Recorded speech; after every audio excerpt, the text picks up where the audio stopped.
નમસ્તે. જલસોના એક ઓર fresh podcast એપિસોડમાં આપનું સ્વાગત છે. આજે એક એવા વ્યક્તિ સાથે હું સંવાદ સાધવાનો છું જેમણે પ્રકૃતિને પોતાનું મુખ્ય કર્તવ્ય ગણી લીધું છે. જેઓ પ્રકૃતિની કુદરતની નજીક રહીને આ પ્રકૃતિના વાતાવરણને થોડું વધારે સમજે છે અને આ વસાહતોના સંરક્ષણ માટે બહુ દિલથી કામ કરે છે. ખાસ કરીને સાપ વિશે તેમનું વિશદ અધ્યયન અને અભ્યાસ છે. તેઓ સ્નેક રેસ્ક્યુઅર પણ છે અને તેના સ્નેક રેસ્ક્યુઇંગના ટ્રેનર પણ છે. વાઇલ્ડ લાઈફ ફોટોગ્રાફર પણ છે. ક્યારેક બર્ડિંગ પણ કરી લે છે. પણ કુદરતને દરેક રીતે સમજવાનો ભરપૂર પ્રયત્ન તેઓ કરતા રહે છે. સાપ વિશેની તેમણે એટલી અત્યંત જરૂરી અને રસપ્રદ માહિતી આજે આ પોડકાસ્ટના આ એપિસોડમાં આપણને આપી છે કે તમને જાણીને આશ્ચર્ય અને આનંદ બંને થશે. જેમ કે સાપ દૂધ પીએ છે, સાપની કાંચળીને ઘરમાં રાખવી જોઈએ, એ શું લક્ષ્મી લઈને આવે છે, શું સાપ મદારીની પેલી બીના ઉપર ડોલે છે, સાપ ખરેખર કરડવા માટે આવે છે આપણા ઘરોમાં, સાપ વિશે આપણું ધર્મ જે કહે છે એના સંદર્ભે વિજ્ઞાન શું કહે છે. આ બધી જ વાતો તેમણે આજના આ સંવાદમાં બહુ દિલથી ખુલીને કરી છે અને આપણને બહુ અત્યંત જરૂરી અને રસપ્રદ માહિતી પૂરી પાડી છે. ચાલો, બિલકુલ વાર નથી કરતા, તાત્કાલિક મળીએ છીએ ભૌતિક દુધાત્રાને અને તેમની સાથે આ રસપ્રદ સંવાદ માંડીએ છીએ. આપ સૌનું સ્વાગત છે.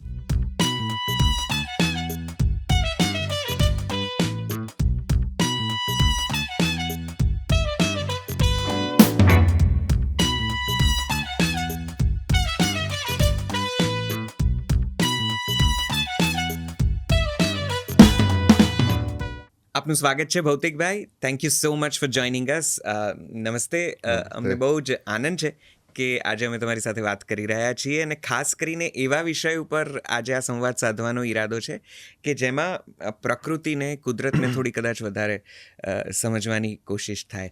અમારા જેવાઓ કે જેમને કુદરત બહુ જ ગમે છે, કુદરત તરફ જવાનું વારંવાર મન થાય છે, પણ ત્યાં જઈને શું કરવું, કેવી રીતે રહેવું, શું જોવું, કયા પ્રાણીઓને ખરેખર મળવા જેવું છે ને કયા પ્રાણીઓથી દૂર રહેવા જેવું છે, એ અસમંજસમાં લગભગ એક પેલું શું કહેવાય કે 2-3 દિવસની રજાઓ એ લીલોતરીની વચ્ચે પસાર તો થઈ જાય છે અને થોડું સુકૂન કદાચ મળતું હોય એવો અહેસાસ થાય છે, પણ કશું ઘરે લવાતું નથી અને ક્યાંય બહુ જેને જતન કહેવાય એવું કંઈ થતું નથી.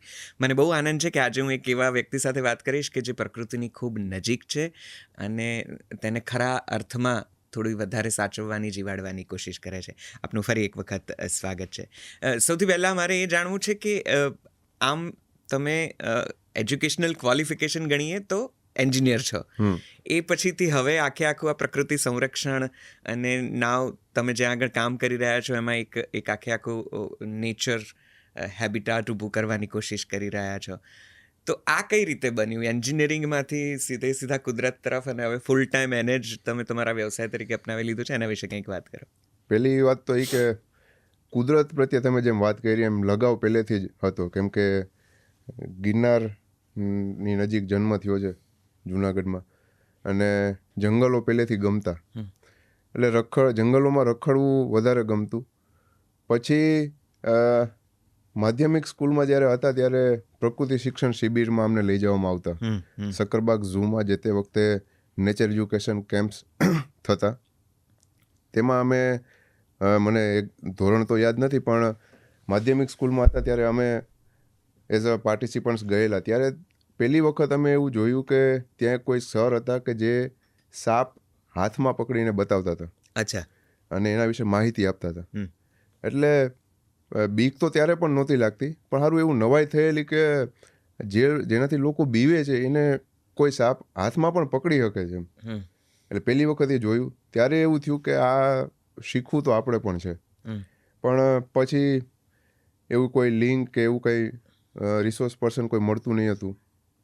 સમય જતાં 11-12 ધોરણ 12માના વેકેશનમાં જુનાગઢના રેસ્ક્યુઅર્સના કોન્ટેક્ટમાં આવ્યા. અમે એમની સાથે જતા થયા, થોડું શીખતા થયા અને 12 પછી હું સુરત કોલેજ માટે એડમિશન લીધું.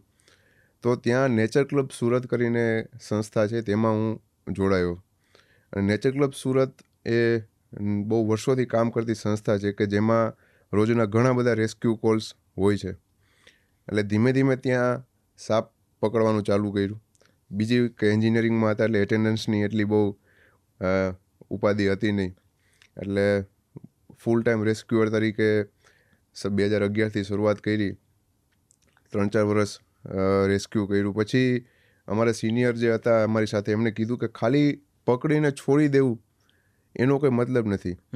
બરાબર કે ભાઈ કે તમે રેસ્ક્યુ કરીને છોડી દો તો એના વિશે તમે કંઈક જાણો અથવા તમે શીખો કે જેથી બીજાને પણ કંઈક તમે આપી શકો કે શેર કરી શકો. એટલે ધીમે ધીમે પછી સાયન્ટિફિક રીતે એમાં આગળ વધવાનું ચાલુ કર્યું કે ભાઈ એના ફોટોગ્રાફ્સ લેવા, એના બધા ડેટા લેવા. તો એ ડેટા કેવી રીતે એના માટે અલગ અલગ બુક્સ, લિટરેચર, રિસર્ચ પેપર્સ એ બધું વાંચવાનું ચાલુ કર્યું. ધીમે ધીમે એમાં ખબર પડતી ગઈ. પછી એવું કંઈ અમને પણ એવું કંઈ મળ્યું કે ભાઈ અનયુઝ્યુઅલ બિહેવિયર છે કે જે કુદરતમાં ક્યારેય રેકોર્ડ નથી થયું, કે જેને પબ્લિશ નથી થયું, કે કોઈ એવું સાપ છે કે જે આ એરિયામાં મળતો નહોતો અને મળ્યો છે. બરાબર. તો એવા જે કંઈ અમારી તરફથી સાઇટિંગ થયા એ અમે પછી મેં પબ્લિશ એટલે અમારી ટીમ સાથે પબ્લિશ કર્યા. ધીમે ધીમે એક ટાઈમ એવો કે રેસ્ક્યુ બહુ સારું ઘણા વર્ષો સુધી કર્યું. એટલે પછી નવા રેસ્ક્યુઅર્સને રેસ્ક્યુ શીખવતા થઈ ગયા. ઓકે. અને અલગ અલગ જગ્યાએ ટ્રેનિંગ પ્રોગ્રામ્સ ફોરેસ્ટ ડિપાર્ટમેન્ટ સાથે, કોઈ સ્કૂલ કોલેજમાં, કોઈ એનજીઓમાં સ્નેક અવેરનેસ પ્રોગ્રામ્સ આપતા થયા. પછી કેમ્પ્સમાં બાળકોને નેચર એજ્યુકેશન આપતા થઈ ગયા. અને ધીમે ધીમે પછી એવું થયું કે હવે આ ફિલ્ડમાં જ આગળ વધવું છે. તો કોવિડ એટલે કોરોના પહેલાં હું એન્જિનિયરિંગ ફિલ્ડની જોબ સાથે જોડાયેલો હતો. હું એઝ અ લેક્ચરર તરીકે જોબ કરતો હતો. પણ કોવિડમાં જે 2 વર્ષનો સમય કાઢ્યો જોબ વિના, પછી એવું નક્કી કર્યું કે હવે જો કંઈ કામ કરવું છે તો આપણું ગમતું કામ કરવું છે અને આ ફિલ્ડમાં જ કામ કરવું છે. અને કોવિડ પછી આ જે જોબ મળી ગઈ છે એ ફિલ્ડને લગતી છે અને હવે 100% આ ફિલ્ડમાં જ છું. એટલે ડિગ્રી હવે કેવા પૂરતી રહી ગઈ છે એવું થયું છે. અને તમારી આમ મેં તમારા વિશે જે થોડો અભ્યાસ કર્યો એમાં સાપ સાથે તમારું અનુસંધાન કે સ્નેક રેસ્ક્યુઅર તરીકે કે નાવ એના રેસ્ક્યુઇંગના જે ટ્રેનિંગ પ્રોગ્રામ્સમાં તમે જે ખૂબ સરસ માહિતી અને શિક્ષણ આપો છો. સાપ વિશે આપણે ત્યાં ઘણી બધી માન્યતાઓ છે, કથાઓ છે, ભય છે. આપણા પુરાણોમાં, શાસ્ત્રોમાં, આપણી માઇથોલોજીમાં પણ સાપનું એક જુદું વર્ણન છે. એને દેવતા પણ ગણવામાં આવ્યા છે, તેને પિતૃઓ સાથે જોડવામાં આવ્યા છે. વ્રતો, ઉપવાસો, કથા, કહાણીઓ ક્યાંક ને ક્યાંક આ સાપની આસપાસ ફરે છે. અને મને લાગે છે કે માત્ર હિન્દુ ધર્મમાં જ નહીં, બીજા કેટલાક એવા ધર્મો છે જેમાં સાપની એક જુદી જ જગ્યા છે. એવું પણ છે કે આ એક પ્રાણી માટે કે જેને કહેવાય કે એના માટે ખૂબ જાતની માન્યતાઓ છે, કેટલીક સાચી, કેટલીક ખોટી. એના વિશે વાત કરો. સૌથી પહેલાં તો ઘણા બધાને એવું હોય છે કે એમને સાપ સપનામાં આવે ને કેટલાક મારી ટીમમાં જ એક મેમ્બર એવું હતું કે જેની સામે સાપ બોલી પણ ન શકાય, કારણ કે બોલીએ તો એને એ રાત્રે એ સપનામાં આવે ને આવે જ, અને પછી એને 2-3 દિવસ સુધી ઊંઘ ન આવે. અને સાપને આપણે પિતૃઓ સાથે પણ જોડ્યા છે ને આપણે તે સર્પદોષ ને કાલસર્પદોષ ને એવા બધા માન્યતાઓ પણ છે. આ બધું કેટલું શાસ્ત્રોક્ત જે પણ છે એ કેટલું વિજ્ઞાન છે, કેટલીક માન્યતાઓ છે, ધર્મ છે, શું કહે છે આપનો અભ્યાસ સાપ વિશેનો? અહીંયાથી શરૂઆત કરીએ આ વાતને સમજવાની. જો પહેલી વાત એ છે કે સાપને ધર્મમાં અને પૂજનીય ગણવામાં આવ્યો છે, તો મને એવું લાગે છે કે જે તે વખતે આપણા પૂર્વજોએ એવો વિચાર કર્યો એ કદાચ આનું મહત્ત્વ સમજતા હશે સાપનું, કે એનું પર્યાવરણમાં શું મહત્ત્વ છે એ કદાચ એ લોકોને ખબર હશે. એટલે એને એના માટે જોડી દીધું હોય કે ભાઈ જો આપણે આને પૂજનીય બતાવી દઈશું ને તો લોકો મારશે નહીં અને એનું સ્વરક્ષણ એની મેળે થઈ જશે. એટલે એક વિચાર કદાચ એવો આવ્યો હોય એ વખતે અને એને પૂજનીય બનાવ્યા હોય અને એને પ્રોટેક્શન આપવાના હેતુથી એ આપણે શાસ્ત્રોમાં કે ધર્મોમાં પૂજનીય બતાવ્યા હોય. બીજી વાત તમે જે કરી કે અમુકને સપનામાં આવે છે, તો એ કેવું છે કે મારા હિસાબે કે એ ફોબિયા છે એક જાતનો. બરાબર, બધાને અલગ અલગ ફોબિયા હોય છે કે ભાઈ મોટે ભાગે સાપથી હોય, કોઈને લિઝાર્ડ એટલે કે ગરોળીથી હોય, કોઈને હાઇટથી હોય, કોઈને પાણીથી હોય. તો જેને બહુ એક અલગ પ્રકારનો ફોબિયા છે એક્સ્ટ્રીમ લેવલનો, કે જેને સાપ બોલતાની સાથે એને પછી શું છે કે એને આખો દિવસ એના જ ફોટા અને એના વિચારો મગજમાં ચાલુ થાય. પછી સૂતી વખતે પણ સપનામાં એ આવે, બરાબર, અને એને લીધે એની ઊંઘ નથી આવતી ને એવું બધું બનતું હોય છે. બરાબર, પણ એકચ્યુઅલમાં ધારો કે જ્યોતિષશાસ્ત્રનું વધારે તો મને માહિતી છે નહીં, એટલે એના વિશે વધારે તો મને ખ્યાલ નથી. પણ એક રીઝન એવું હોય કે વધારે પડતા ડરને કારણે સપનામાં આવતા હોય એવું બને. અને બીક ત્યારે જ લાગે છે કે જ્યારે આપણી પાસે જાણકારી નથી. બરાબર. જો તમે કોઈ વસ્તુને બરાબર જાણી લ્યો છો તો તમારે એ જગ્યાએથી બીક ઉડી જાય છે. બીક હંમેશા ત્યારે જ લાગે છે કે સાપ વિશે આપણે જાણતા નથી. બરાબર. સાપ વિશેની પૂરતી માહિતી જો તમારી પાસે હોય તો એમાં બીવાનું જરૂર જ નથી. બરાબર છે. એટલે એ એક જાતનો ફોબિયા હોય અને એને લીધે આ સપનામાં વારંવાર આવવું એવું બની શકે. અને આ ફોબિયા પણ હોઈ શકે, એના વિશેની ઓછી માહિતી પણ હોઈ શકે. પણ આપણે ત્યાં લોકવાર્તાઓમાં પણ સાપને જુદી રીતે મહત્વ દર્શાવ્યું છે. એની કથાઓ છે, એરુ આભળ્યો જેવી આપણે ત્યાં એક રૂઢિપ્રયોગ પણ છે. અને કેટલાય એવા જ્ઞાતિ અને વર્ગો છે કે જે લોકો સાપને પૂજે છે, જેમના આરાધ્ય દેવ તરીકે સાપ છે. એમના વાહનો ઉપર તમને જોવા મળશે એમના ફોટા. આપણે એમને ખેતલા આપા કહીએ કે શરમાળિયા દાદા પણ કહેવાતા હોય છે.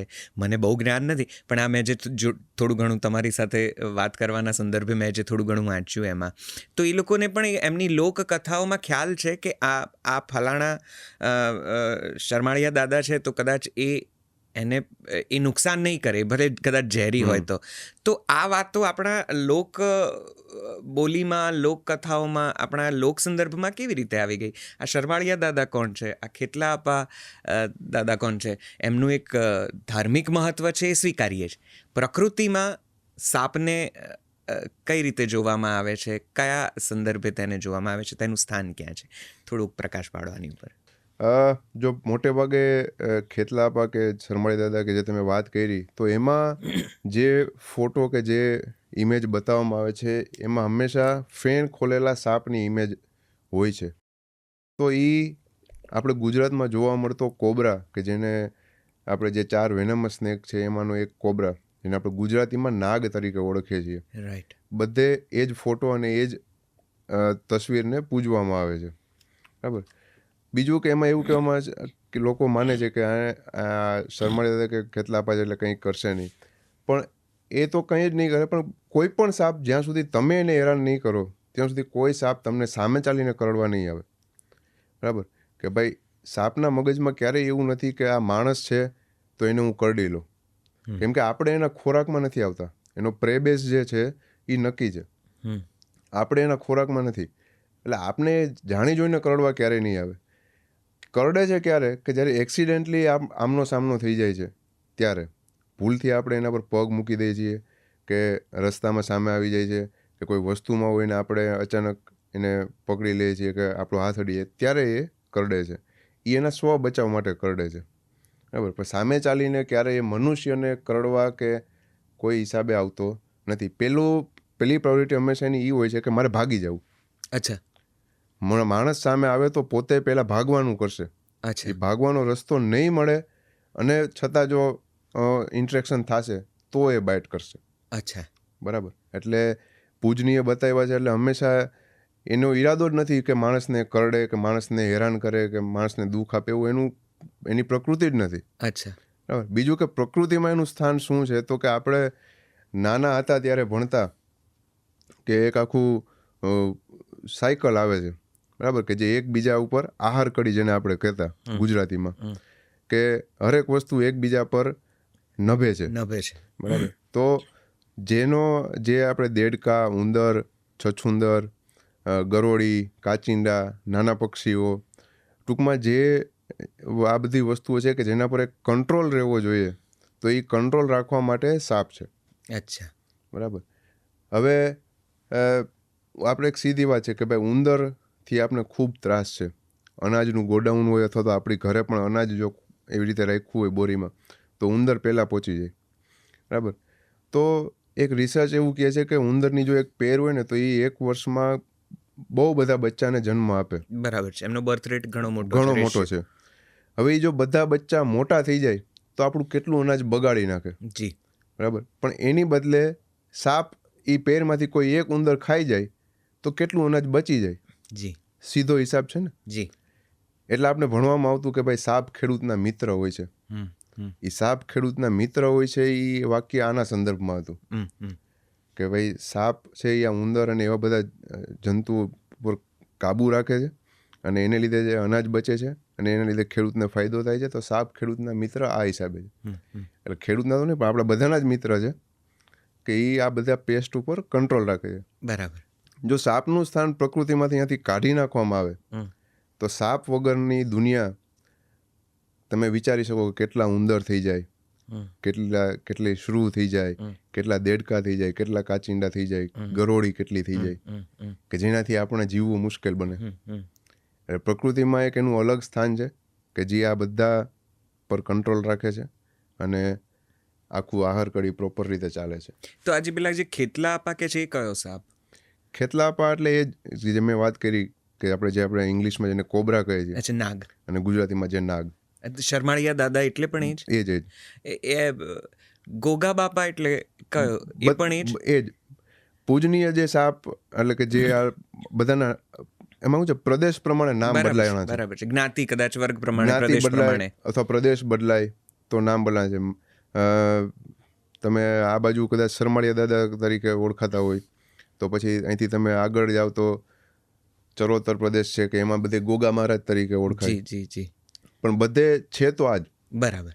તો આ નાગ એ ગુજરાતમાં વર્ષોથી જોવા મળે છે. કારણ કે આપણા જો ધર્મમાં કે આપણા જ્ઞાતિના ઈષ્ટદેવતા તરીકે જો એ પૂજનીય થઈ ગયા હશે તો એનો મતલબ એવો થયો કે વર્ષો પહેલા કે ઘણા વર્ષોથી, સદીઓથી આપણે ત્યાં આ પ્રકારના સાપ જોવા મળતા હશે. સો નાગ આપણી સાથે જ આપણા જ સાથે ઉછેર થયો છે એમનો, આપણે ત્યાં વર્ષોથી જોવા મળે છે. સાપ નાગ વિશે થોડું જણાવો, એ કેવી રીતે? નાગ આપણી પહેલાથી ઇવોલ્વ થયેલા છે. અચ્છા. જે ઉત્ક્રાંતિવાદ જે છે એમાં મને ખબર છે ત્યાં સુધી સાપ આપણી પહેલા પૃથ્વી ઉપર ઇન્વોલ્વ થયેલા છે. ઓકે, બરાબર. એટલે આપણે નહોતા ત્યારે સાપ તો હતા જ. જી, બરાબર. અને સાપ જે આખું છે વર્ગ, એમાં નાગ એક સ્પીસીસ એટલે કે જાતિ છે. તો એ પણ વર્ષોથી જે જગ્યાએ છે એ જગ્યાએ હતી, હજી પણ છે અને આગળ પણ રહેશે. ગુજરાતમાં વધારે નાગ જોવા મળે છે એવું છે? ગુજરાતમાં પણ પ્રદેશ પ્રમાણે છે કે ભાઈ અમુક વિસ્તારો છે તો એમાં વધારે નાગની સંખ્યા છે. પછી અમુક વિસ્તારો એવા છે કે એમાં નાગ અને રસલ્સ વાઇપર જે બે વેનમસ સ્નેક છે, બેની 50% સંખ્યા છે. રસલ્સ વાઇપર જેને ગુજરાતીમાં આપણે ખડચિતળ કહીએ છીએ. ખડચિતળ. ઓકે. તો એ બેની સંખ્યા ઇક્વલ જેવું છે. પણ ઓલમોસ્ટ એવું છે કે ગુજરાતમાં મને જ્યાં આટલા વર્ષના અનુભવ પછી મને એવું લાગે છે કે 70-80% રેસ્ક્યુ કોલ્સમાં કોબરા હોય છે. ઓકે. અને છેલ્લા ઘણા વર્ષોથી હું જુનાગઢ છું અને જુનાગઢના રેસ્ક્યુ નેટવર્ક સાથે જોડાયેલો છું. એટલે એક તારણ એવું આવે છે કે ધારો કે તમે 100 સાપ પકડો તો એમાંથી 70-75 સાપમાં કોબરા હોઈ શકે. ઓકે, બરાબર. એટલે એ રિજિયન પ્રમાણે એની ડેન્સિટી બદલાશે. બરાબર છે. તો આ કોબરા અત્યંત ઝેરી સાપ ગણાય, એનાથી ડરવું જોઈએ? કઈ રીતે એ સામે આવી જાય તો કેવી રીતે ખબર પડે કે આ કોબરા છે અને એ કંઈ નહીં કરે? એ ભલે તમે કહો કે કંઈ નહીં કરે, પણ મનુષ્યગત સ્વભાવ એવો હોય કે સ્વાભાવિક રીતે ડર લાગી જાય.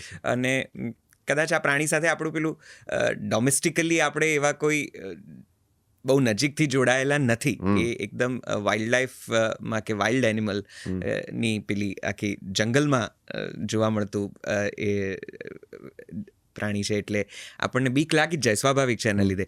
તો કઈ રીતે આ કોબરા છે પહેલાં તો સમજવું, પછી આ કંઈ નહીં કરે એ સમજવું, કે અત્યારે એનો આ પ્રકારનો મૂડ છે અને ભૂખ લાગી છે કે એ કદાચ વધારે પડતું ખવાઈ ગયું છે એટલે બેઠો છે અહીંયા પચાવવા, કે છંછેડાયેલો છે કે ગુસ્સામાં છે, કેવી રીતે આ નાગને સમજવો? જો પહેલી વાત કે આપણે ઓળખવો કેમ, તો ઓળખવા માટે બધા સાપને ઓળખવા માટેનું આઈડેન્ટિફિકેશન માટે તો આપણે થોડું વાંચન ને એ બધું કરવું પડે, પણ એ બધા જ લોકો માટે પોસિબલ નથી. કરેક્ટ. કેમ કે બધા જ આ ફિલ્ડમાં આવવા માંગતા ન હોય અને બધાના માટે એટલો ટાઈમ પણ ન હોય. રાઈટ. બરાબર. હવે બીજી તમે જે વાત કરી કે અચાનક સામે આવી જાય તો મનુષ્યગત સ્વભાવ છે કે ભાઈ બીક લાગે, એ સીધી વાત છે કે ભાઈ મને ખબર પડે છે સાપ વિશે એટલે મને બીક નથી લાગતી. રાઈટ. પણ તમે જતા હોય ને તમારી સામે 5-6 ફૂટનો સાપ આવી જાય તો બીક લાગવાની, એ સ્વાભાવિક છે.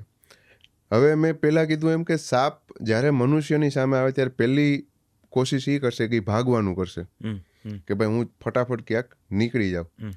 બરાબર. એટલે જો એ મોમેન્ટમાં હશે તો તમે કોઈ એક જગ્યાએ સ્થિર ઊભા રહેશો તો એની મેળે એની રીતે એની જગ્યા કરીને નીકળી જશે. બીજું કે ક્યારેય સામે નહીં આવે કે ભાઈ ચાલો માણસ જાય છે તો એ આમ સામે આવતો હોય, એને એવું લાગે છે કે સામેથી કે આવે તો એ પોતે તો જગ્યા પોતાનો રસ્તો બદલવાની ટ્રાય કરશે. પછી કે કોઈ વખત કંઈ ખાધેલું હોય તો ખાધેલું હોય ત્યારે એ બને ત્યાં સુધી મોમેન્ટ ઓછી કરે છે. અચ્છા. કોઈ વસ્તુ ખાઈ ગયા હોય તો એવું વધારે પડતી કોશિશ એની એવી હોય છે કે કોઈ એક જગ્યાએ બેસીને એ ત્યાં ટાઈમ કાઢે અને જે ખાધું છે એ વ્યવસ્થિત ડાયજેસ્ટ થઈ જાય પછી એની જગ્યા બદલાવે. એટલે ખાધું હોય ત્યારે બને ત્યાં સુધી મોમેન્ટમાં હોય ને, એ જ્યાં હશે ત્યાં જ એ રહેશે જ્યાં સુધી એનું બોડી નોર્મલ થઈ જાય ત્યાં સુધી. પછી કે ત્રીજી વાત એ છે કે ક્યારેક ગુસ્સામાં હોય એટલે તમને વોર્ન કરે. હવે જે નાગની વાત કરી એમાં આપણે હંમેશા આ જ પ્રકારની એક ઇમેજ જોઈ છે. રાઈટ. અને કોઈ પણ વ્યક્તિને તમે સાપ નામ આપો ને એટલે મગજમાં એક આ ઇમેજ ઊભી થાય. રાઈટ. રાઈટ. કે ભાઈ આમ ફેણ ખોલેલો સાપ હશે. રાઈટ. પણ બધા જ સાપ ફેણ નથી ખોલતા. જે ખાલી નાગ છે એ એક જ ફેણ ખોલે છે. ઓકે. બરાબર. અને એ ફેણ ખોલવાનું રીઝન એનું એ છે કે એ તમને એક ચેતવણી આપે છે. ઝેરી સાપ છે તો તમને એ એક લાસ્ટ વોર્નિંગ આપે છે કે હવે મારી નજીક ન આવતા બાકી હું કરડી લઈશ. એટલે એ તમને વોર્ન કરે છે. ઓકે. ફેણ ખોલી અને અવાજ કરે છે, આપણે લોકલ ભાષામાં ફૂફાડો માર્યો કહેવાય. ફૂફાડો માર્યો કહેવાય. બરાબર. તો એ જે અવાજ કરે છે એટલે હિસિંગ કરે છે એ ફેણ ખોલીને, એટલે તમને એમ કહે છે કે ભાઈ હવે મારી નજીક ન આવતા બાકી હું કરડી લઈશ. ઓકે. એ ફેણ ખોલેલો હોય અને છતાં પણ જો આપણે એની નજીક જઈએ બરાબર તો બાઇટ થવાના ચાન્સ પૂરેપૂરા છે. અચ્છા. ઓકે. બરાબર. એટલે એ એક એની સાઇન છે કે જ્યારે એ ફેણ ખોલેલો હોય ત્યારે એનાથી દૂર હટી જવું, એને જગ્યા આપી દેવી. એને એવું થશે કે વાતાવરણ નોર્મલ છે તો પાછી ફેણ સંકેલી અને પાછો નોર્મલ સાપની જેમ એ જતો રહેશે. એ છંછેડાયેલો છે એવું કોઈ રીતે ખબર પડે?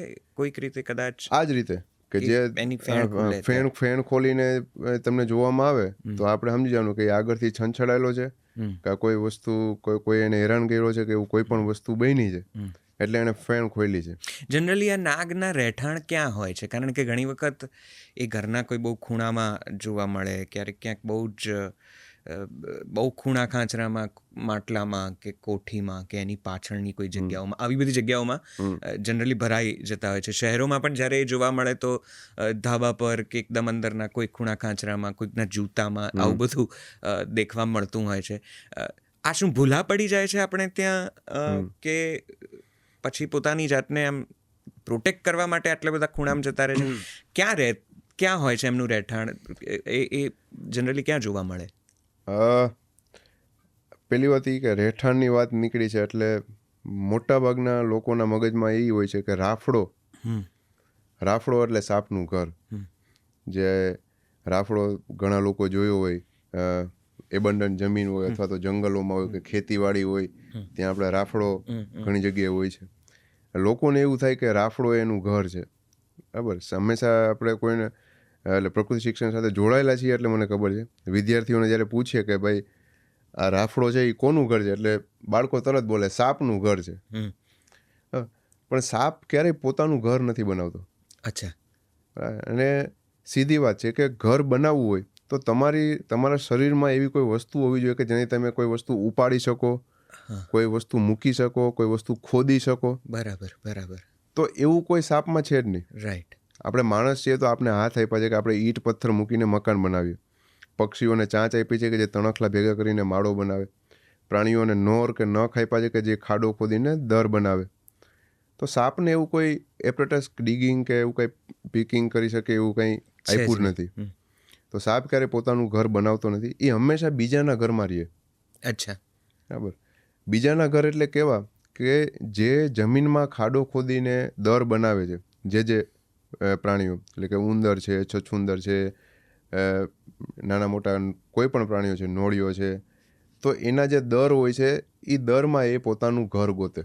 અચ્છા, અને એમાં રહેવાનું એ પસંદ કરે. કરેક્ટ. હવે એની પ્રકૃતિ એના દરમાં રહેવાની જ છે, એટલે દરમાં હંમેશા અંધારું હોય અને એવી જગ્યામાં જ રહેવા ટેવાયેલા છે. એટલે જ્યારે પણ આપણી ઘરે આવે તો આપણી ઘરે હોલ હોય કે રૂમ હોય તો એ તો ખુલ્લું છે, તો એને કોઈ ખૂણામાં જ અંધારું દેખાશે, એટલે એ ખૂણા તરફ જ જશે. કબાટની પાછળ એને અંધારું દેખાશે. બરાબર. શૂઝ છે તો શૂઝની અંદર એને અંધારું દેખાશે. બરાબર. એટલે એને એવું થાય કે આ જે દર છે એના જેવી જગ્યાઓ છે અને આ સેફ જગ્યા છે પોતાના માટે, એટલે એ બધી જગ્યાએ રહેવાનું પસંદ કરે છે. બાકી એ ફરતા રહે છે, બાકી એ ફરતા રહે છે ખોરાક માટે. અને આ બધી જગ્યાઓમાં જ એને પોતાનો ખોરાક મળે છે. બરાબર. હવે એને ખબર છે કે ભાઈ ઉંદરના દરમાં હું જઈશ તો અહીંયા મને ઉંદર મળશે. બરાબર. એટલે એનું ખોરાક અને રહેઠાણ બંને ત્યાં થઈ જશે. બરાબર. તમે કીધું કે સાપ પાસે કોઈ બીજા પ્રકારની વ્યવસ્થા, શારીરિક વ્યવસ્થા નથી સિવાય કે સરકવું અને જોવું, અને એવું પણ કહે છે કે સાપને કાન નથી હોતા. આ એક બહુ જાણીતી માન્યતા છે કે સાપને કાન નથી હોતા, અને એ એની આંખોથી બધું થોડું વધારે સ્કેન કરીને જુએ છે ને એને સમજાય છે કે આની પાછળ કદાચ મારો ખોરાક હોઈ શકે વગેરે. શું સાપને કાન હોય છે, નથી હોતા? એનું શું છે? આ જો આપ બહુ સરસ વાત કરી છે. સાપને કાન હતા, એટલે મતલબ છે જ નહીં એવું ન કહી શકાય, પણ એના ઇયર હોલ્સ છે, પણ એની ઉપર કવર થઈ ગયું છે.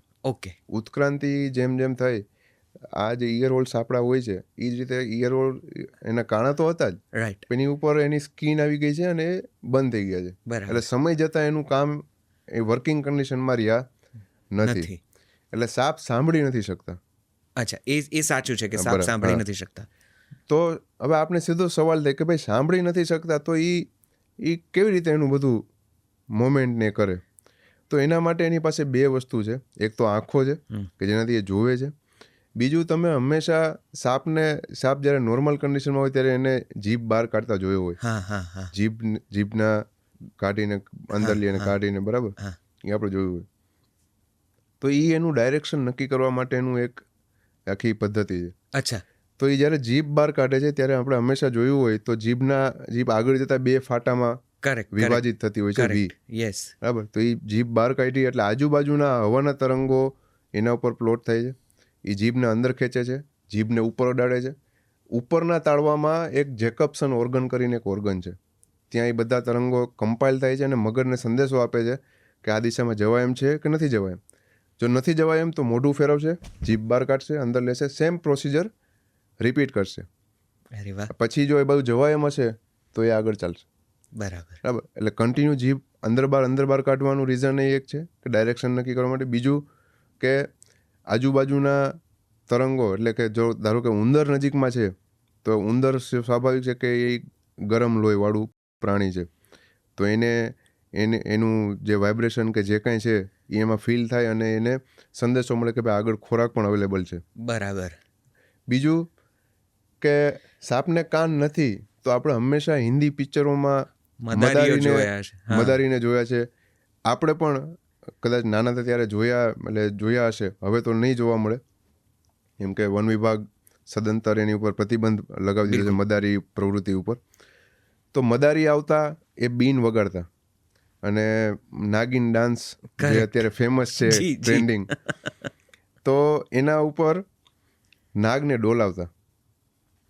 તો આપણે ખબર છે કે ભાઈ નાગને કાન નથી તો એ શું એની અસર થાય છે.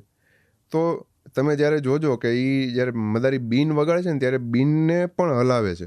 રાઈટ. હવે મેં કીધું એમ કે જ્યારે સાપ ગુસ્સામાં હોય ત્યારે ફેણ ખોલીને ઊભો હોય, પછી એની સામે જે કંઈ વસ્તુ હલશે, હવે અહીંયા હું બીન હલાવું છું તો એ બીનને જોઈને એને બીન હલે છે એના ઉપર એનું ધ્યાન છે, એને અવાજથી તો કંઈ લાગતું નથી.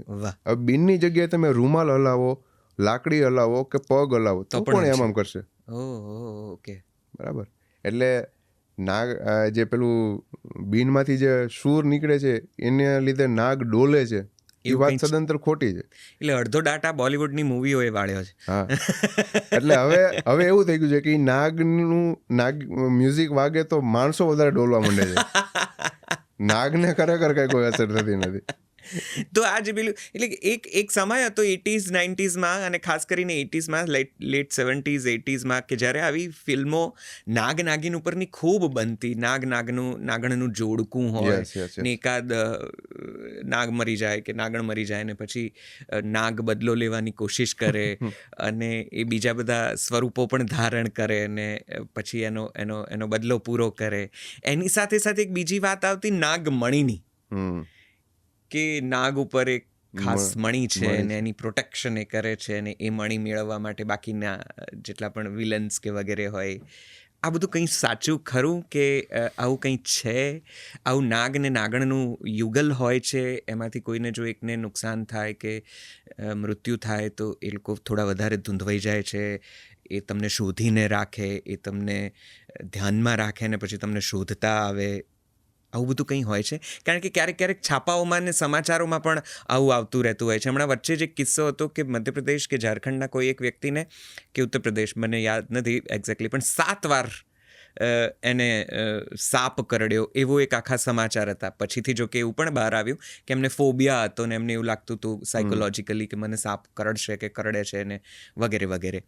પણ ક્યારેક સમાચાર પત્રો, ક્યારેક ફિલ્મો આ બધી વાતોને બહુ હાઇલાઇટ કરે છે, બહુ ઇલેબોરેટ કરે છે. એટલે જનસામાન્યમાં તમે સામાન્ય ઘરના કે કોઈ સાવ છેવાડાના ને એને ખબર હશે તો કે નાગણનું જોડકું છે ને અત્યારે એ બંને એમના સહવાસમાં મસ્ત છે ને આમ ને તેમ. આના વિશે થોડી વાત કરો. જો પેલી ચોખવટ તો મને એ કરવી છે કે સોશિયલ મીડિયાનો જમાનો છે અને આવી બધી માહિતી જ્યાં સુધી તમે ઓથેન્ટિક માધ્યમથી નથી આવતી ત્યાં સુધી એને માનવી ન જોઈએ. બરાબર. મોટે ભાગે સસ્તી પબ્લિસિટી મેળવવા માટે લોકો કંઈ પણ વાયરલ કરે છે, અને ખાસ કે જે સબ્જેક્ટમાં લોકોને ઓછી ખબર પડે છે એ બાબતે. બરાબર. હવે નાગણનું જોડું વિશે વાત નીકળી છે તો જનરલી લોકોને એવું હોય છે કે ભાઈ નર અને માદા, તમે નરને મારી નાખો તો માદા બદલો લેવા આવે અને માદાને મારી નાખો તો નર બદલો લેવા આવે. લોકો એવું માને છે. હવે એની પાછળ ઘટના જે તે વખતે એવી બની હશે કે જ્યારે નર અને માદા જ્યારે મેટિંગમાં આવવાના હોય ત્યારે માદા એના શરીરમાંથી એક અલગ જાતની સ્મેલ રિલીઝ કરતી હોય છે. હવે એ એટલા માટે હોય કે એના લીધે મેલ આકર્ષાઈને એને શોધતા આવે, એના સુધી આવી જાય. તો એ જે જગ્યાએથી જશે ત્યાં એ આ સ્મેલ છોડતી જશે. બરાબર. એક અલગ જાતની ગંધ એના બોડીમાંથી રિલીઝ કરતા હોય એ લોકો. હવે દાખલા તરીકે ઘટના એવી બની હશે કે ધારો કે મેટિંગની શરૂઆત થવાની છે અને ફિમેલ નીકળી, તો મેં શું કર્યું કે લાકડી લઈને એને મારી નાખી. લાકડીથી મારી અને પછી એને ઉપાડી અને હું દૂર ફેંકી આવ્યો. હવે રિટર્નમાં હું જ્યારે આવ્યો ત્યારે એ જ લાકડી હું હાથમાં પકડી અને ઘેર આવ્યો. રસ્તામાં કોઈ મારા ભાઈબંધ મળ્યા તો મેં વળી બહાદુરીનું કામ કર્યું છે એમ બતાડવા હાટું એને વાત કરી કે ભાઈ મેં તો સાપને મારી નાખ્યો. ઘરે જઈ એટલે લાકડી હાથમાં પકડેલી હતી, જે લાકડીથી મેં મારી હતી એ જ પછી લાકડી હાથ રાખીને હું ઘરે આમ ઊભીને વાતું કરતો હતો. એટલે એ મારો હાથ મારા શરીર પર કે મારા કપડા પર ક્યાંક અડ્યો છે. કરેક્ટ. હવે હું ઘરે જઈને સૂઈ ગયો. બરાબર. હવે થશે શું, એ સ્મેલ જ્યાં જ્યાં ટચ થઈ છે ફિમેલ ત્યાં બધે આવશે. રાઈટ. મેલ એને આકર્ષાતો આવશે એટલે પહેલાં જમીન પર ચેક કરશે, પછી ન મળી એટલે લાકડીમાં સ્મેલ આવશે, લાકડી ચેક કરશે, પછી સ્મેલ ક્યાં આવે છે તો કે મારા શરીરમાં, મારા હાથમાં, એ મને ચેક કરવા આવશે. હવે એ સમય દરમિયાન જો એ મારી આજુબાજુ હોય, મારાથી પડખું ફરાણું કે મારો હાથ હિલો, તો એની જે પ્રવૃત્તિ છે, એની કુદરતી જે પ્રોસેસ એ પ્રમાણે એ કરડવાની ટ્રાય કરશે. બરાબર. એટલે એ આખી ઘટના એવી બની અને તો લોકો એવું જોડી દીધું કે નાગને મારો તો નાગીને અને નાગણીને મારો તો નરને બદલો લેવા. પણ સાપનું મગજ ચણાનો ચોથો ભાગ કરીએ એટલું જ હોય છે. અચ્છા. તો હવે ચણાના ચોથા ભાગમાં આ બધી મેમરી ખરેખર એ લોકો યાદ રાખી શકે કે નરને મારે તો માદાને કહી દે કે આને મને માર્યો તો તું આને બદલો લઈ લેજે. ન કહીને જાય. બદલો લેવાની ભાવના ખાલી ને ખાલી મનુષ્ય જાતિમાં જ છે. વાહ. બાકી કુદરતમાં કોઈ પણ ક્રિએચર્સમાં કે કોઈ પણ સજીવોમાં કુદરતમાં બદલો લેવાની ભાવના નથી. વાહ. બરાબર. એટલે બદલો લેવાની ભાવના તો ખરેખર નથી. બીજું એક વાત નીકળી છે તો બીજી એક ઘટના છે, એ પણ હું જણાવી દઉં કે એક બિનઝેરી સાપ આવે છે, સ્ટ્રાઇપ્ડ કિલબેક. બરાબર. જેને ગુજરાતીમાં ઘણા નામ છે. સીતાની ઓઢણ, કંકાયુ, બહુ 1 થી 1.25 ફૂટનો સાપ આવે. ચોમાસા દરમિયાન પુષ્કળ બધે નીકળે છે. તો એના વિશે એક ગેરમાન્યતા એ છે કે ભાઈ એ તમારા ઘરમાં નીકળે ને તમે એને એકને મારો તો બીજા 7 બદલો લેવા આવે. તો એ ઘટના કેવી છે કે સાપમાં જ્યારે નર અને માદા મેટિંગ કરે પછી જ્યારે ફિમેલ પ્રેગ્નેન્ટ હોય ત્યારે જ્યારે ઈંડા આપવાની હોય તો એ સેફ જગ્યા ગોતે. એવી જગ્યા ગોતે કે જ્યાં તાપમાન અને હ્યુમિડિટી બે મેન્ટેન હોય, ત્યાં એ ઈંડા મૂકે અને પછી બહાર નીકળી જાય. સાપમાં પેરેન્ટ કેર નથી. પેરેન્ટ કેર મતલબ આપણે જેમ આપણા બાળકોને જન્મ આપીએ, મોટા કરીએ, ઉછેરીએ, નોકરી ધંધે લગાડી, પરણાવીએ ને પછી એને છૂટા કરીએ. પક્ષીઓમાં પણ બચ્ચું મોટું કરે, ઉડતા થાય, શીખે, પછી મેમલ્સમાં પણ. તો સાપમાં પેરેન્ટ કેર નથી. એક વખત ઈંડા આપી દીધા પછી ફિમેલ કુદરતના ભરોસે મૂકીને એ નીકળી જાય છે. અચ્છા. તો જેવા ઈંડા આપ્યા એટલે એને ભૂખ લાગશે, એટલે એ ખોરાકની શોધમાં એ ફિમેલ બહાર નીકળશે. હવે તમારા ઘરમાં આવીને કબાટની પાછળ એને ઈંડા મૂકી દીધા, ફિમેલ તમારા ઘરમાં નીકળી એટલે તમે એને જોઈ, તમે એને માર નાખી. પહેલાં જે ઈંડા આપ્યા છે એ તો તમને ખબર જ નથી. રાઈટ. હવે 50-60 દિવસ જ્યારે એનો સમય પૂરો થશે એટલે એ ઈંડામાંથી બચ્ચા આવવાના બહાર થશે. બરાબર છે. અને સામાન્ય રીતે એ સાપ 6 થી 7 ઈંડા આપે. બરાબર છે. એટલે સીધી વાત છે કે એના જેવા જ દેખાતા હશે. બરાબર. એટલે જેવા ઓલા ઈંડામાંથી બચ્ચા આવવાની શરૂઆત થશે એટલે એ પાછા ઘરમાં ફરવાનું શરૂ થશે. એટલે લોકો એવું જોયું કે જો આપણે કે 2 મહિના પહેલાં એક ઓલું મારી હતી ને તો આ બદલો લેવા બધા આવ્યા. ઓહો. પણ બદલો લેવાની ભાવના ત્યાં છે નહીં. એ આખી કુદરતી પ્રક્રિયા છે કે જેને આપણે અલગ રીતે ઇન્ટરપ્રિટ કરી છે. રાઈટ. એક આ નાગ મણીવાળું કંઈ બહુ ચાલે છે. ફિલ્મો પણ એને ખૂબ હાઇલાઇટ કરે છે અને નાગે એક મણી સંતાડ્યો છે અને નાગણ એની રક્ષા કરે છે ને પછી કેટલાક મદારીઓને એ મણી પ્રાપ્ત કરવો છે અને પછી એમાંથી કંઈક લાભ લેવો છે. આવું બધું કંઈ હોય છે? જો નાગ મણી ખરેખર હોતું જ નથી. કુદરતે કોઈ પણ સજીવને એવી વસ્તુ આપી જ નથી કે જેનું એને કામ નથી. તમારા શરીરમાં કે પ્રાણીઓના શરીરમાં કોઈ એવી વસ્તુ હશે ને તો એ કાળક્રમે નાબૂદ થઈ જશે, તમારા શરીરમાંથી નીકળી જશે, જેનું કામ નથી. નહીં, એ આખી ઉત્ક્રાંતિની પ્રક્રિયા છે કે જે વર્ષોથી ચાલી આવી છે અને ચાલે જ છે હજી પણ. તો નાગમણી એક અલગ વસ્તુ છે કે એની સાપને કાંઈ જરૂર જ નથી. બીજું કે આમાં એક લોજિકલી વાત એ છે કે ધારો કે નાગમણી હોય તો નાગમણીની કિંમત તો ખૂબ મોટી છે. કદાચ કરોડો રૂપિયા કે અબજો રૂપિયામાં કદાચ લોકો લેવા તૈયાર છે, બધા એવું કહે. દાખલા તરીકે એની કિંમત કરોડો રૂપિયામાં છે. તો મદારી પેઢી દર પેઢી આ જ ધંધો કરતા કે જંગલમાંથી અલગ અલગ પ્રકારના નાગ પકડવા અને લોકોને મનોરંજન પૂરું પાડવું. તો એમાં તો કોકને નાગમણી મળી હોત. જો એને કોકને નાગમણી મળી હોત તો પછી નાગમણી વેચીને પછી મર્સિડીઝ BMW સાપ બતાવવા આવત ને. એ શું કામ આ મજૂરી કરીને એનો રોટલો મેળવે? તો એમાં કોને નથી મળી. બીજું કે મદારી છે એ જ ટાઈમથી આ ફિલ્ડમાં ઘણા બધા રિસર્ચ કરે છે. બરાબર છે. ઘણા બધા વૈજ્ઞાનિકોએ પોતાનું આખું જીવન આમાં પૂરું કરી નાખ્યું. હજી પણ ઘણા વૈજ્ઞાનિકો આમાં ચાલુ છે કે જે લોકો જંગલમાં જઈ અલગ અલગ પ્રકારના સાપ જોવે છે, એનો ડેટા લે છે, એની માહિતી લે છે અને લોકો સમક્ષ સાયન્ટિફિક પ્લેટફોર્મથી મૂકે છે. તો એમાં પણ હજી સુધી કોઈ એવું પેપર પબ્લિશ નથી થયું કે કોઈ એવો રેકોર્ડ નથી કે કોઈ નાગમણી જોઈ હોય. બરાબર. એટલે આ બંને જગ્યા કે જે વધારે નજીક રહેવા ટેવેલા લોકો છે એમાંથી પણ હજી સુધી ક્યારેય માહિતી આવી નથી. પણ લોકોને ગેરમાર્ગે દોરવા માટે અમુક લોકો શું કરે છે કે અમુક એવા પથ્થરો આવે છે કે જે ઓછા પ્રકાશમાં જાજો પ્રકાશ પરાવર્તિત કરે. બરાબર. કે જે તમને એવા લાગે કે આ કંઈક અલગ છે. બરાબર છે. તો એવા નાના પથ્થરો નાગની માથે નાનકડો ચેકો પાડી અંદર મૂકી અને એને સ્ટીચ કરીને કમ્પ્લીટ કરીને રૂજ આવે ત્યાં સુધી રાખે. Oh my God.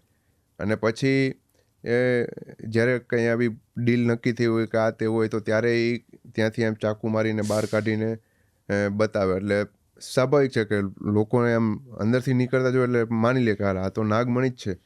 અરે બાપ રે. બરાબર. પણ આવા ફોટોઝ ગૂગલમાં પણ અવેલેબલ છે. જી જી જી બરાબર. જી કે જેમાં આ રીતે પ્રોસિજર બતાવેલી હોય.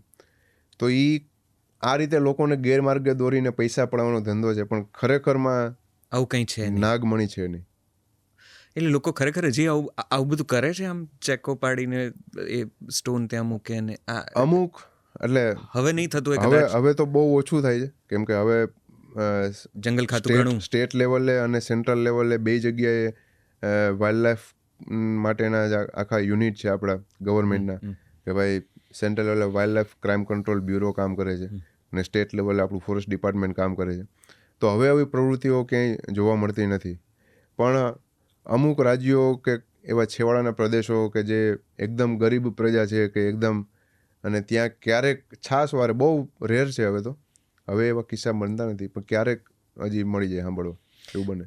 એટલે તમે કીધું, તમે ઘણી બધી ઇન્ટરેસ્ટિંગ વાતો કરી રહ્યા છો. કેટલી બધી આપણી જે કથા કહાણીઓમાં કે લોકમાન્યતાઓમાં જે બધી આપણે વાતો સાંભળીએ છીએ એમાંની મોટાભાગની વિજ્ઞાન અને પ્રકૃતિની દ્રષ્ટિએ કમ્પ્લીટલી ખોટી સાબિત ઠરે છે. જેમ કે આ સાપ ફેણ ફેલાવે છે એ વાત હોય કે એની જીભથી એ તો દિશા શોધવાની કોશિશ કરે છે, અને આપણે અમથામથા બી જઈએ છીએ કે એ આપણને કરડવા જ આવે છે. ગુજરાતમાં નાગ બહુ મળે છે એવી વાત આપણે થઈ. બીજા કયા કયા સાપ આપણે ત્યાં જનરલી દેખાતા હોય છે જે આપણી આસપાસ જ રહે છે કે અમુક વિસ્તારોમાં વધારે જોવા મળે છે? ગુજરાતમાં કયા કયા સાપ વધારે જોવા મળે છે?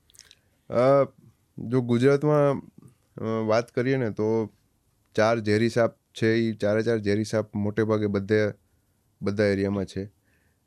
એની સંખ્યા કદાચ ઓછા વધતા હોય કે ભાઈ નાગ છે તો એની સંખ્યા વધારે છે. પછી બીજા નંબર પર કદાચ રસલ્સ વાઇપર હોય, ત્રીજા નંબર ઉપર સોસ્કેલ વાઇપર હોય, અને ચોથા નંબર પર ક્રેટ હોય. તો આ રીતે એનો સિક્વન્સ છે. એ સિવાયના બિનઝેરી સાપો પણ ઘણા બધા છે કે સામાન્ય રીતે આપણી આસપાસ, આપણા રહેણાંકની આસપાસ જોવા મળતા હોય છે. એમાંનો એક રેડ સ્નેક છે કે જેને ગુજરાતીમાં આપણે ધામણ તરીકે ઓળખીએ છીએ. એ આપણા રહેણાંક વિસ્તારોની આજુબાજુ કે જ્યાં ઉંદર ને એ બધું હોય ત્યાં રહેવા ટેવાયેલો છું. પછી અમુક પાણીના સાપ, જ્યારે ચોમાસું ચાલી રહ્યું છે તો પાણીના સાપ એટલે કે ચેકડ કિલબેક, જેને આપણે ગુજરાતીમાં ડેંડવો કહે છે અથવા ડેંડું કહે છે, એ પણ જોવા મળે છે. એ મોટે ભાગે ગટરો અને સીવરની આપણી પાઇપલાઇનો હોય એમાં જોવા મળી જાય છે. પછી મેં જે આ સ્ટ્રાઇપ્ડ કિલબેકની વાત કરી એ પણ જોવા મળી જાય છે. બીજો એક સાપ આવે છે ટ્રિન્કેટ, કે જે આ બધા સાપ જે હું વાત કરી એ બધા નોન વેનમસ છે, કે જેનાથી કોઈ જ પ્રકારની ચિંતા થતી નથી માણસોને કરડી જાય તો ટ્રિન્કેટ મળી જાય છે. પછી એક વુલ્ફ સ્નેક કરીને આવે છે કે જેને આપણે ગુજરાતીમાં વરુદંતી કહીએ છીએ. તો આવા ઓન એન એવરેજ સિટી એટલે કે રહેણાંક વિસ્તારની આજુબાજુ મારા હિસાબે 20-થી 22 અલગ અલગ જાતના સાપ મળતા હોવા જોઈએ.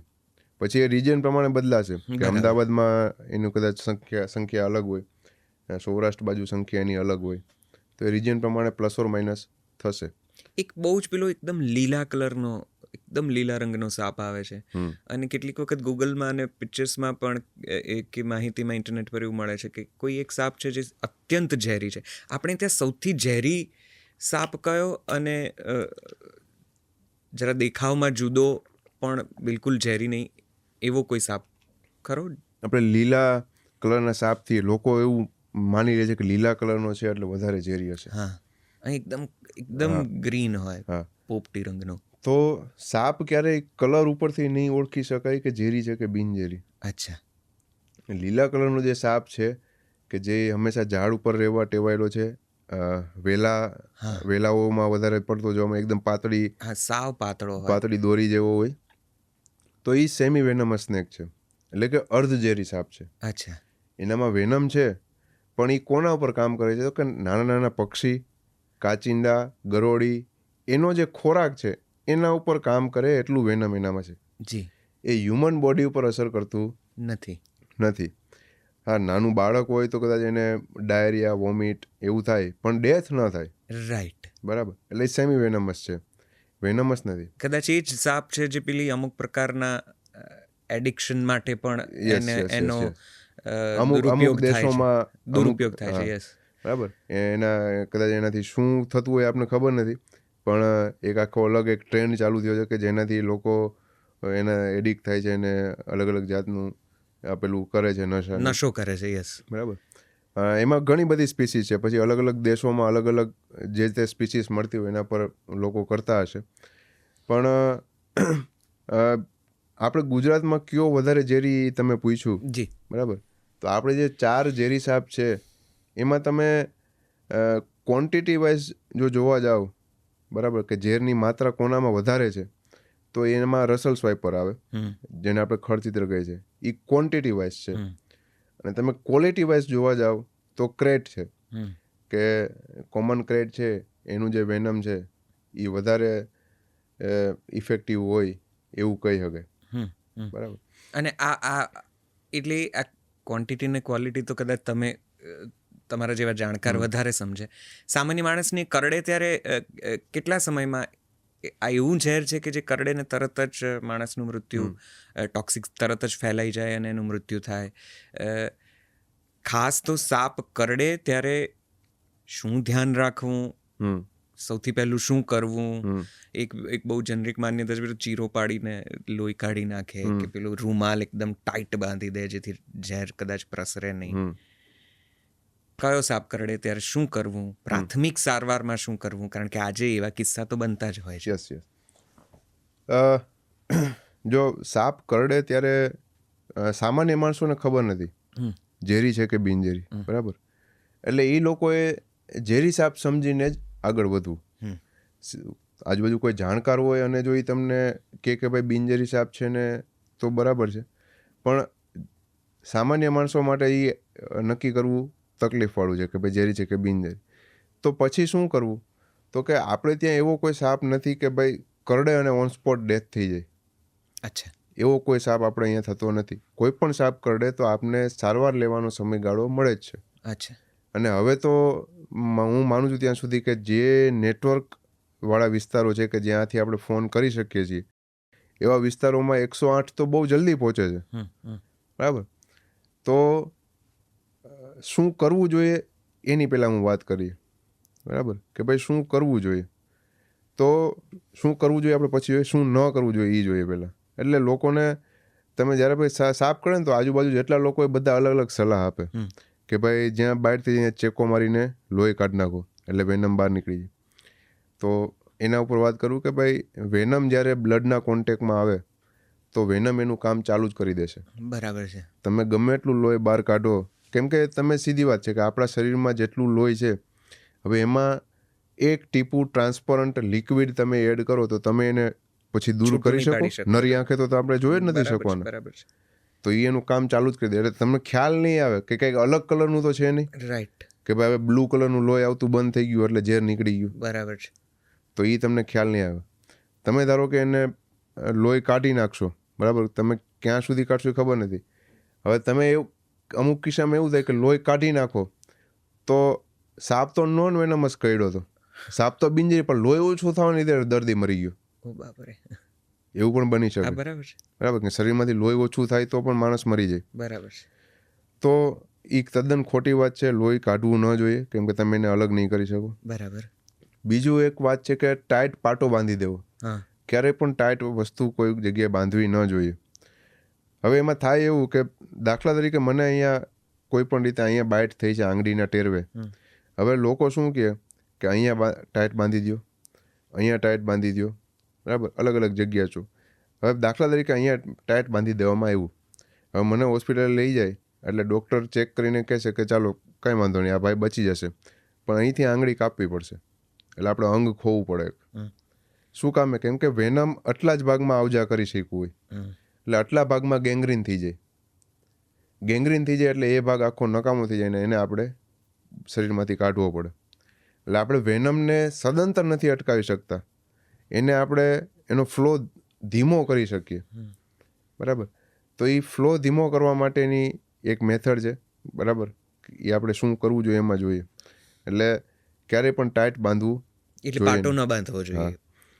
પછી એક વસ્તુ છે કે ઘણા લોકો એમ કહે કે ઝેર ચૂસી લેવું જોઈએ, જે આપણે હિન્દી પિક્ચરોમાં જોઈએ છે કે હિરોઈનને સાપ કરડે, હીરો આવીને ઝેર ચૂસે અને ફિલ્મો ઘણો દાટ વાળે છે, હિરોઈન ઊભી થઈ જાય, બરાબર.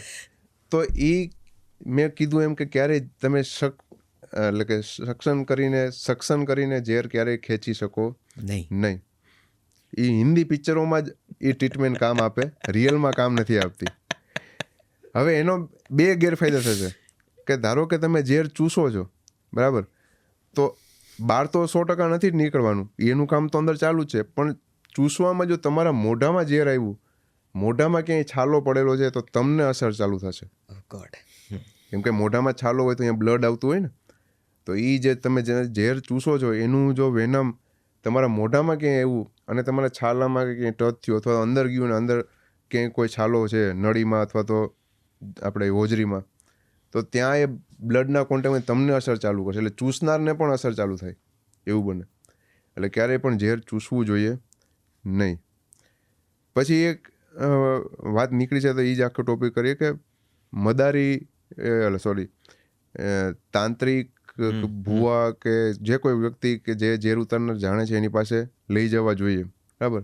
લઈ જવા જોઈએ એવું ન કરવું જોઈએ, કેમ કે એમાં કેવું છે કે આપણે ગુજરાતની વાત કરું તો 60 જાતના સાપ થાય. હવે એમાં 4 જ ઝેરી સાપ છે, બાકીના બિનઝેરી કેટલા છે? 56 બિનઝેરી અથવા તો અર્ધઝેરી કે જેનાથી માણસને કંઈ નથી થવાનું. તો આ ક્વોન્ટિટી 56ની મોટી છે, 4ની નાની છે, એટલે પ્રોબેબિલિટી સંભાવના કઈ હોય આમાંથી હોવાની? બરાબર છે કે ભાઈ મને બાઇટ થઈ છે તો આમાંથી કોઈ એવું સંભાવના વધારે છે ને, આ 4માંથી જ એવું તો જરૂરી નથી. બરાબર છે. હવે લોકો શું થાય કે લોકો આવી રીતે જ્યાં માનતા હોય અહીંયા લઈ જાય, અહીંયા દોરા ધાગા ને અંતે ને બધું કરે, એટલે માણસ બચી જાય, બરાબર. કેમ કે આમાંથી જ કોઈ કર્યું તો એને 56માંથી, બરાબર. એટલે લોકો જેટલા લોકો એને જોયો એની શ્રદ્ધા ડબલ થઈ ગઈ, બરાબર છે. એટલે બીજા લોકોને પણ ત્યાં લઈ જવા માટે પ્રેયર છે. હવે માનો કે કોઈ વખત ઝેરી સાપ કરડી ગયો, તો ઝેરી સાપ વાળા વ્યક્તિને પણ ત્યાં લઈને ગયા અને સારવાર પેલું કર્યું આ તે, એ ન બચ્યો, તો પછી ઓલા લોકો શું કહેશે કે ભાઈ એનો તો પાપનો ઘડો ભરાઈ ગયો, તેમાં મારી વિદ્યાએ કામ ન આવી, આવું કહીને નીકળી જશે, બરાબર. એટલે તબીબી સારવાર વગર તમે ઝેર ઉતારી શકતા નથી. જ્યારે ઝેરી સાપ કરડે ત્યારની વાત છે, બરાબર. એટલે એ પણ ક્યારેય કરવું જોઈએ નહીં. બીજું, ઘણા લોકો એમ કહે કે સાબુ ને પાણી નાખીને એ ઘાવને ધોઈ નાખો તો ઝેર ધોવાશે નહીં. ઝેર તો એક વખત અંદર વયું ગયું એટલે કામ ચાલુ કરશે, એ પણ એક ખોટી વાત છે. પછી મોટે ભાગે જ્યારે સાપ કરડે ને ત્યારે આજુબાજુ જેટલા લોકો ઊભા હોય એમાંથી કોઈ તો એક આયુર્વેદનો જાણકાર હોય જ છે કે જે એમ કહેશે કે આ વેલા લઈ આવો ને આ છોડ લઈ આવો ને વાટીને લગાડી દો. તો હું ના નથી પાડતો, પણ જો કોઈ એવા વ્યક્તિ હોય કે જે આયુર્વેદમાં ભણેલા હોય, જેની પાસે પ્રોપર ડિગ્રી છે, આયુર્વેદના જાણકાર છે, કે જેણે આના વિશે બધું ભણ્યું છે અને સારવાર કરે છે, તો થઈ શકે. આયુર્વેદમાં સારવાર છે, બરાબર છે, હું ના નથી પાડતો, પણ કોની પાસે લેવી? તો કે એ જે તે ફિલ્ડના ભણેલા વ્યક્તિ છે કે જે ઓથેન્ટિક છે એ કરે તો. બાકી બની બેઠેલા આયુર્વેદાચાર્ય કે આયુર્વેદ પેલે જાણતા હોય એમની સારવારે દોરાવવું નહીં, બરાબર. એટલે આ બધું શું ન કરવું જોઈએ એ બધી વાત કરી. શું કરવું જોઈએ એના પર આવીએ તો, સાપ જ્યારે કોઈને પણ કરડે તો 3 સ્ટેપ હંમેશા યાદ રાખીએ. પહેલું કે 108માં ફોન કરી દઈએ અને એને પરિસ્થિતિ જણાવી દો, એટલે 108 આપને લેવા માટે રવાના થઈ જાય. બીજું સ્ટેપ એ કે જે વ્યક્તિને સાપ કરડ્યો છે એને પ્રોપર એક જગ્યાએ બહુ હલનચલન ન કરે એ જગ્યાએ એને બેસાડી રાખો અને એને દિલાસો આપો, બરાબર. એને ધરપત આપો કે ભાઈ તને સાપ કરડ્યો, કાંઈ ઉપાધિ કરીમાં, હમણાં 108 આવી જાય, આપણે હોસ્પિટલ પહોંચી જવું, હમણાં સારવાર થઈ જાય અને આપણે સારું થઈ જશે, તું કાંઈ ચિંતા ના કર. એટલે એ જેટલો કુલ રહેશે એટલું બ્લડનું સર્ક્યુલેશન ધીમું રહેશે અને વેનમ ધીમું બોડીમાં આગળ વધશે. ઉલટાનું એને તમે જો ગભરાવો, ઓ તને સાપ કરડી ગયો, તું તો હમણાં હવે નહીં તારું, તો એ વધારે ગભરાશે ને એમાં એનું સર્ક્યુલેશન વધશે, વેનમ જલ્દી પાસ થશે, એટલે સમય આપને ઓછો મળશે. રાઈટ. એટલે એને આપણે દિલાસો આપવાનો છે. અને ત્રીજું કે જે કોઈ ભાગમાં સાપ કર્યો છે એ ભાગને મોબિલાઇઝ કરવાનો છે, એટલે એને મોમેન્ટ કરવા નથી દેવાનો. ધારો કે એના માટે 2-3 સારવાર છે, પણ એક સારવાર હું અહીંયા ખાલી તમને જાણ માટે કે ભાઈ આંગળીના ભાગે સાપ કર્યો છે તો આ ભાગની હાથની મોમેન્ટ આપણે બને ત્યાં સુધી રિસ્ટ્રિક્ટ કરવાની છે. બરાબર. એટલે જ્યારે આપણું હાડકું તૂટે ને ડૉક્ટર કેમ હાથની મોમેન્ટ રિસ્ટ્રિક્ટ કરે છે, કેમ કે એને હીલ થવા માટે. રાઈટ. તો અહીંયા કર્યો છે તો એક ટ્રીટમેન્ટ એવી છે કે અહીંયા એક લાકડાની પટ્ટી રાખી અને બહુ વજનથી નહીં પણ હલકો હલકો એક પાટો, આપણે ક્રેપ બેન્ડેજ છે અથવા તો ફિમેલ હોય તો એની પાસે દુપટ્ટો હોય, કરેક્ટ, તો એ બાંધી દે. એટલે ટૂંકમાં ખાલી આ ભાગની મોમેન્ટ બંધ થઈ જાય. અહીંયા લાકડું કે કોઈ લાંબી લાકડાની પટ્ટી રાખેલી હોય તો આ ભાગની મોમેન્ટ બંધ થઈ જાય. એટલે જરૂર પૂરતી જ મોમેન્ટ રહી એમાં, અને જો મોમેન્ટ થશે તો આમાં બ્લડની જરૂર પડશે. બરાબર છે. એટલા માટે. બરાબર. એટલે ખાલી એનું રીઝન એ છે કે એને મોબિલાઇઝ કર્યો અને વેનમ આગળ વધતું અટકું થોડુંક, એટલે આપણે સમય વધારે મળે એ. બાકી એનાથી માણસ બચી નહીં જાય. એ ખાલી ફર્સ્ટ એડ છે. એ આપણે હોસ્પિટલ જવા સુધીનો ધારો કે તમને 1.5 કલાક મળતી હોય તો એની બદલે તમને 2 કલાક મળશે. બરાબર છે. એટલા માટે. બાકી તમારે હોસ્પિટલ તો જવાનું જ છે. બરાબર છે. એટલે આ 3 સ્ટેપ આપણે કરવાના છે, બાકી બીજું કંઈ જ કરવાનું નથી. ઓકે. અચ્છા, આ બહુ જ ઉપયોગી માહિતી છે. આવી જ બીજી જ્યારે વાતો નીકળી છે ત્યારે એક પેલી સાપની કાંચળી, એની એક જુદી જ કથા અને જુદું મહત્વ છે જનસામાન્યમાં, કે સાપ પોતાની કાંચળી ઉતારે છે, કે એનું એક આખી એની ચામડીની એક રિમૂવ કરે છે અને નવી આવે છે. આ ઘટનાને જરા મને વિસ્તારપૂર્વક જણાવો. અને બીજું કે આ સાપની કાંચળી મળી જાય તો લોકો ભાગ્યશાળી સમજે છે પોતાને, અને ઘરમાં રાખી મૂકે છે અને એને સેવ કરે છે. અને મેં તો કેટલાક એવાય જોયા છે એની પર દીવો અગરબત્તી કરતા હોય, કારણ કે એમને એવું લાગે છે કે નસીબનો પટારો ખુલી જશે, હવે આ સાપની કાંચળી આપણે ત્યાં આવી છે. એમાંય પાછી જો સફેદ કે થોડાક અમુક પ્રકારના લક્ષણોવાળી આવે તો દે consider themselves more lucky and more fortunate. આ શું છે? આ સાપની કાંચળીનું શું વિજ્ઞાન છે? જો પહેલી વાત એ કે સાપ કાંચળી શું કામે ઉતારે છે, એ એક આપણે વાત કરી લઈએ કે આપણે જ્યારે નાના હતા ત્યારે જે કપડાં પહેરતા હતા એ કપડાં આપણે મોટા થાય એટલે નથી પહેરતા. રાઈટ. કેમ કે આપણે ટૂંકા થાય છે. શર્ટ હોય કે પેન્ટ હોય આપણે, એટલે આપણે એ નીકાળીને નવા આપણે કપડાં લઈએ છીએ. તો સાપમાં પણ એવું છે. સાપમાં આપણે જેમ ચામડી છે એવી ચામડી નથી, એને પરસેવો નથી થતો. એની ચામડી છે એ ભીંગડાઓથી બનેલી છે, જેને ઇંગ્લિશમાં સ્કેલ કહેવાય છે. એટલે અલગ અલગ આકારના આ બધા ઇમેજીસ તમે કદાચ ગૂગલમાં જોઈ શકશો. નજીકથી સાપ તમે ઓમ તો નથી જોઈ શકવાના ક્યારે એટલો, પણ એ બધી ઇમેજીસ અવેલેબલ હોય. તો એ નાના નાના ભીંગડાઓની જોડાઈને એક આખી એ લેયર બને છે, બરાબર. તો એ ચામડી એવી છે. હવે જ્યારે સાપની જાડાઈ વધે અથવા તો સાપની લંબાઈ વધે તો ઉપરની જે સ્કિન છે એ ડેડ થઈ જાય અને અંદર નવા ભીંગડા આવી જાય. તો ઉપરના જે ડેડ થયા છે એ શું થાય કે મોઢાના ભાગેથી સૌથી પહેલાં ખુલે, ત્યાંથી થોડાક ઉખડે. એટલે પછી સાપ શું કરે કે એ સમયગાળા દરમિયાન ખરબચડી જગ્યાઓમાં ચાલવાનું પસંદ કરે, અથવા કાંટાવાળી વનસ્પતિ છે એમાંથી ચાલવાનું પસંદ કરે.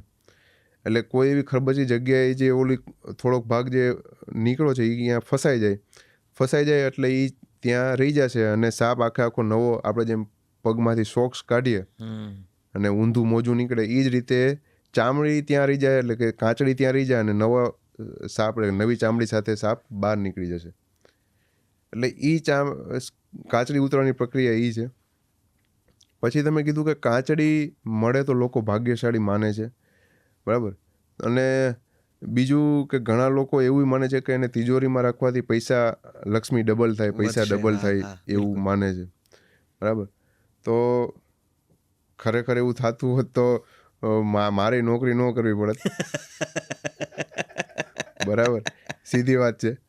ઘણા બધા અમારા ફિલ્ડના લોકો છે કે જે નોકરી ન કરત ને આવી થોડીક કાંચળી રાખીને પૈસા ડબલ કરીને જલસો કરત. એટલે એ તદ્દન બેઝિક પાયા વિનાની વાત છે. સાપની ચામડી ઘરમાં રાખવાથી ફાયદો તો કોઈ જ નથી, પણ ગેરફાયદા જે 2 છે એ હું તમને જણાવી દઉં. જી. મેં કીધું એમ કે ધારો કે એ ચામડી મેટિંગ દરમિયાન ક્યારેય નીકળી હોય તો એ સ્કિનમાં પણ સ્મેલ આવતી હશે, બરાબર. હવે એ ચામડી એટલે એ કાંચળી તમે ઘરે લઈ આવીને રાખો, તિજોરીમાં રાખો તો લક્ષ્મી તો ડબલ નહીં થાય, પણ એની સ્મેલને લીધે બીજો નર સાપ આવશે અને એ કરડી જાય તો તમારે દવાખાનાના પૈસા જાય. બરાબર, એટલે એ એક નુકસાન આ છે. બીજો ગેરફાયદો એ છે કે ઘરમાં રાખવી એક ગુનો બને છે.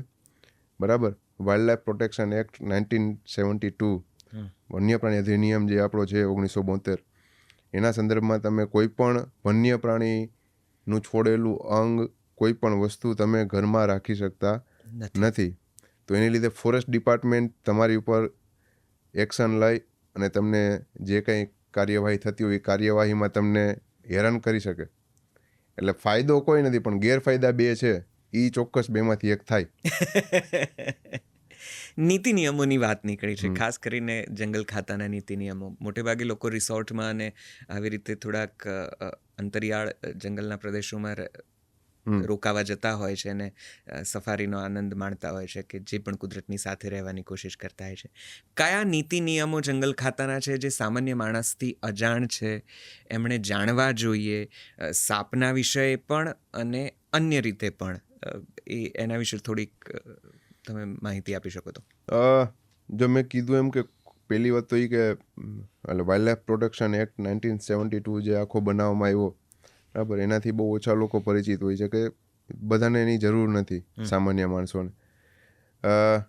જ્યારે પણ આપણે જંગલમાં કે કોઈ કુદરતી જગ્યાએ જઈએ તો કોઈ પણ વસ્તુ સાથે ન લાવી શકીએ, એના ઉપર આપણી માલિકી નથી.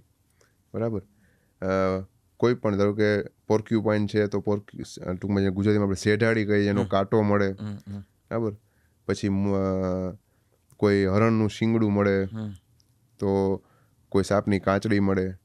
તો કોઈ પણ વન્ય પ્રાણીની વસ્તુ આપણે ઘરે લાવી શકતા નથી. એ કાયદાકીય રીતે ગુનો બને છે. બરાબર. બીજું કે ઘણી વખત તમે ફરવા જાઓ તો તમને કાચબો મળે છે. બરાબર, ચોમાસાની સિઝન છે અથવા કુદરતી જગ્યાએ કાચબા પણ મળે છે. તો આપણે ભારતમાં જે કોઈ પ્રાણીઓ થાય છે વાઇલ્ડમાં, બરાબર, એ કોઈ પક્ષી હોય કે કોઈ પ્રાણી હોય, કોઈ પણ, એને તમે પેટ તરીકે નથી રાખી શકતા. ઓકે, બરાબર, એ સદંતર મનાઈ ફરવામાં આવી છે. બરાબર, એ 19 નિયમ પ્રમાણે તમે એને પેટ તરીકે રાખી શકતા નથી. હા, બહારની જે કોઈ સ્પીસીસો છે એનું જે લીગલી પ્રોસેસ કરીને તમે રાખી શકો છો. બહારના જે પોપટ છે, મકાઉ છે, આ તે, એ બધું તમે રાખી શકો, પણ એની જે કંઈ પ્રોસેસ છે એ કરીને તમારે રાખી શકો છો. બીજું કે સોશિયલ મીડિયાનો જમાનો છે, એટલે લોકો રીલ્સમાં બધી અનએક્સપ્લોર જગ્યાઓને એક્સપ્લોર કરીને મૂકી રહ્યા છે. બરાબર, તો એમાં એવું હોય છે કે જે કોઈ જગ્યાએ સેન્ચુરી ડિક્લેર કરેલી હોય છે, બરાબર, તો ત્યાં જે તે વન વિભાગ જે કોઈ લાગુ પડતું હોય, બને ત્યાં સુધી એની જાણ કરી અને આપણે જવું જોઈએ. સીધી વાત છે, લોકો એવું કંઈ કરતા નથી.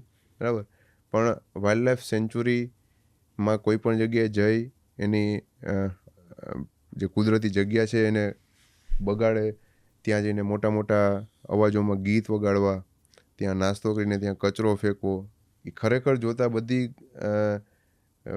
પ્રોહિબિટ, એટલે કે આ મનાઈ ફરવામાં આવેલી પ્રવૃત્તિઓ છે. અચ્છા, બરાબર, કે જે લોકો જાણતા નથી અને અજાણે કરી બેસે છે. બરાબર. ઓકે, આ સાપ ઉપર ઋતુની કોઈ અસર થાય છે? ચોમાસામાં બહુ જોવા મળે કે ઉનાળામાં બહુ જોવા મળે, કે ઋતુ પ્રમાણે તેમનું કોઈ વ્યવહાર, એમનું બિહેવિયર બદલાય છે? હા, સાપ હંમેશા ચોમાસામાં વધારે જોવા મળે, પછી ઉનાળામાં, અને પછી શિયાળામાં સૌથી ઓછા. હવે એનું કારણ એ છે કે ચોમાસા દરમિયાન મેં પહેલાં વાત કરી એમ કે સાપ હંમેશા બીજાના ઘરમાં રહે, રાઈટ, એટલે કે બીજાના દર હોય એમાં. હવે એ દરમાં જ્યારે પાણી ભરાય એટલે સાપ બહાર આવવું પડે, એટલે એ બહાર આવે. બીજું કે એ દરમિયાન જ એની મેટિંગ સિઝન હોય, એટલે ચોમાસાની શરૂઆતમાં સાપ મેટિંગ કરી લે, અને ચાલુ ચોમાસે જ એના ઈંડા આપે, અને ઈંડામાંથી બચ્ચા આપે, અથવા ડાયરેક્ટ જે બચ્ચા આપે છે એ ડાયરેક્ટ બચ્ચા આપી દેશે. એનું રીઝન એ છે કે ચોમાસા દરમિયાન દરેક જાતનો ખોરાક અવેલેબલ હોય. નાના દેડકાથી માંડીને મોટા દેડકા, બધી સાઇઝના દેડકા અવેલેબલ હોય જમીન ઉપર. એટલે એ સમયગાળા દરમિયાન બચ્ચું જો બહાર આવી જાય તો એ ખાતું થઈ જાય, અને એ ચોમાસું પૂરું થાય ત્યાં સુધીમાં એ પોતાનું શરીર સર્વાઈવ કરવા માટેનું કેપેબલ બનાવી લે. એટલે કુદરતે આખી ગોઠવણ કરી છે કે જ્યાં ચોમાસું પૂરું થાય ત્યાં સુધીમાં નવું આવેલું બચ્ચું વ્યવસ્થિત મેન્ટેન થઈ જાય અને પોતાનું લાઈફ સાયકલ ચાલુ કરી દે. ચોમાસા પછી જ્યારે પાછા શિયાળું આવે તો શિયાળામાં પાછા એ દરમાં જતા રહીએ છે. શું કામે? કે સાપ કોલ્ડ બ્લડેડ એનિમલ છે. કોલ્ડ બ્લડ એટલે કે શીત રુધિર ધરાવતા સજીવો. હવે કોલ્ડ બ્લડેડ છે એટલે એના શરીરનું તાપમાન એને મેન્ટેન કરવું પડશે. એ એકદમ ઠંડીમાં પણ રહી નહીં શકે અને એકદમ ગરમીમાં પણ રહી નહીં શકે. એટલે જ્યારે એકદમ ઠંડી હોય ત્યારે એ દરમાં જતા રહીએ છે અને ઓછા એક્ટિવ હોય. એટલે શિયાળામાં આપણે બને ત્યાં સુધી ક્યારેય સાપ દેખાતા નથી. ઉનાળામાં કે જ્યારે ભયંકર ગરમી હોય ત્યારે એ પોતાના શરીરને ગરમીથી બચાવવા માટે ભેજવાળી જગ્યાઓ, જ્યાં થોડી ઠંડક હોય એવી જગ્યાઓએ એ આરામ કરે છે. એટલે ગરમીના સમય દરમિયાન એ આપને ક્યારેક જોવા મળી જાય છે ગરમીના લીધે. અને ચોમાસામાં જે મેં કીધું એમ, એટલે સૌથી વધારે ચોમાસામાં, પછી ઉનાળામાં ને પછી શિયાળામાં. તમે રેસ્ક્યુ ખૂબ કર્યું છે અને બહુ ખાસી તમારી એમાં હથોટી છે, તમારી મહારત છે. આપના આ રેસ્ક્યુઇંગના અનુભવોમાં ક્યાંય આપને કોઈ દિવસ સાપ ક્યારેય કરડ્યો હોય કે તમને નુકસાન થયું હોય કે તમને બાઇટ થયું હોય અથવા તો તમને આ વેનમ સ્પ્રેડ થયું હોય, એવું કંઈ થયું છે? કોઈ એવો ઇન્ટરેસ્ટિંગ જાણવા લાયક કોઈ કિસ્સો, કહાણી ખરી? જો જ્યારથી મેં રેસ્ક્યુ ચાલુ કર્યું છે ત્યારથી બને ત્યાં સુધી મેં એવી ટ્રાય કરી છે કે ઝેરી સાપ હોય તો ક્યારેય આપણે હાથથી એને રેસ્ક્યુ નથી કરવાનું. હવે એવું મેં મારા પૂરતો એક નિયમ રાખ્યો છે કેમ કે એના માટે ઇક્વિપમેન્ટ અવેલેબલ છે, બરાબર. ઇક્વિપમેન્ટનો પ્રોપર યુઝ કરી અને આપણે કોઈ પણ ઝેરી સાપને આરામથી રેસ્ક્યુ કરી શકીએ છીએ. એટલે હજી સુધી ક્યારેય ઝેરી સાપની બાઇટ થઈ નથી. બિનઝેરી સાપ છે એમાં બને ત્યાં સુધી ઇક્વિપમેન્ટની જરૂર પડતી નથી, કેમ કે ઇક્વિપમેન્ટ ત્યારે જ આપણે વાપરીએ છીએ કે જ્યારે આપણે જરૂર છે, બરાબર. બાકી એને નોર્મલી બિનઝેરી સાપને હાથેથી પકડીને આપણે જે તે સ્નેક બેગ છે અથવા તો એનું કન્ટેનર છે એમાં આપણે પેક કરી દઈએ.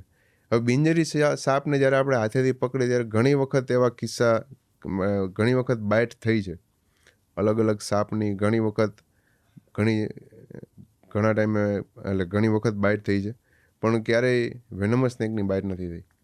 એ મોટે ભાગે ઘણી વખત એવું પણ હશે કે પેલું સામાન્ય માણસોને તો નોન વેનમસ સાપ પણ કદાચ કરડતો હશે તો ભયના મારે એમનો જીવ જતો છે, એવું પણ ખરું ને? મોટા ભાગે એ જ થાય છે. અચ્છા. જે એકદમ ગામડાથી અને જે લોકો સાપ વિશે ખરેખર કાંઈ જાણતા નથી, જે લોકોના મગજમાં એવું જ છે કે સાપ કરડ્યો એટલે ગયા, એ લોકો ખરેખર આ રીતે જ ગભરાઈને પેલું થઈ જાય છે. મેં હમણાં જ એક વિડીયો જોયો હતો, હમણાં ગઈકાલનો કે પરમ દિવસનો જે વિડીયો છે, જેમાં જેને સાપ પાળ્યો હતો, રેસ્ક્યુ કર્યો હતો, એ સાપ એને જ કંઈક, અને એનો કંઈક પાળતું સાપ હતો, એણે પોતાની રીતે એને સાથે રાખ્યો હતો ખાસા ટાઈમથી, પણ કંઈક એનો વિડીયો પણ એ કર્યા કરતો હતો અને લોકો સુધી પહોંચાડતા હતા કે કેવી રીતે. હમણાં કદાચ ગઈકાલનો કે એવો જ કિસ્સો છે, પણ એ જ સાપ એને કદાચ કંઈક કરડ્યો ને એનું ત્યાં મૃત્યુ થયું ને એ પણ આખો વિડીયો રેકોર્ડે થયો ને પછીથી વાયરલ પણ થયો. તો રેસ્ક્યુઅર્સ કે જે સાપને પકડે છે અથવા તો જેઓ સાપ કદાચ આવી રીતે, આપણે ત્યાં તો કદાચ હવે મનાઈ છે, પણ જ્યાં બીજા દેશોમાં કે જે રાખતા હશે અથવા તો કદાચ કોઈકને રેસ્ક્યુઇંગમાં થોડો ઘણો અનુભવ છે, એણે શું ધ્યાન રાખવું જોઈએ, કઈ રીતે આ પ્રાણી સાથે ડીલ કરવું જોઈએ?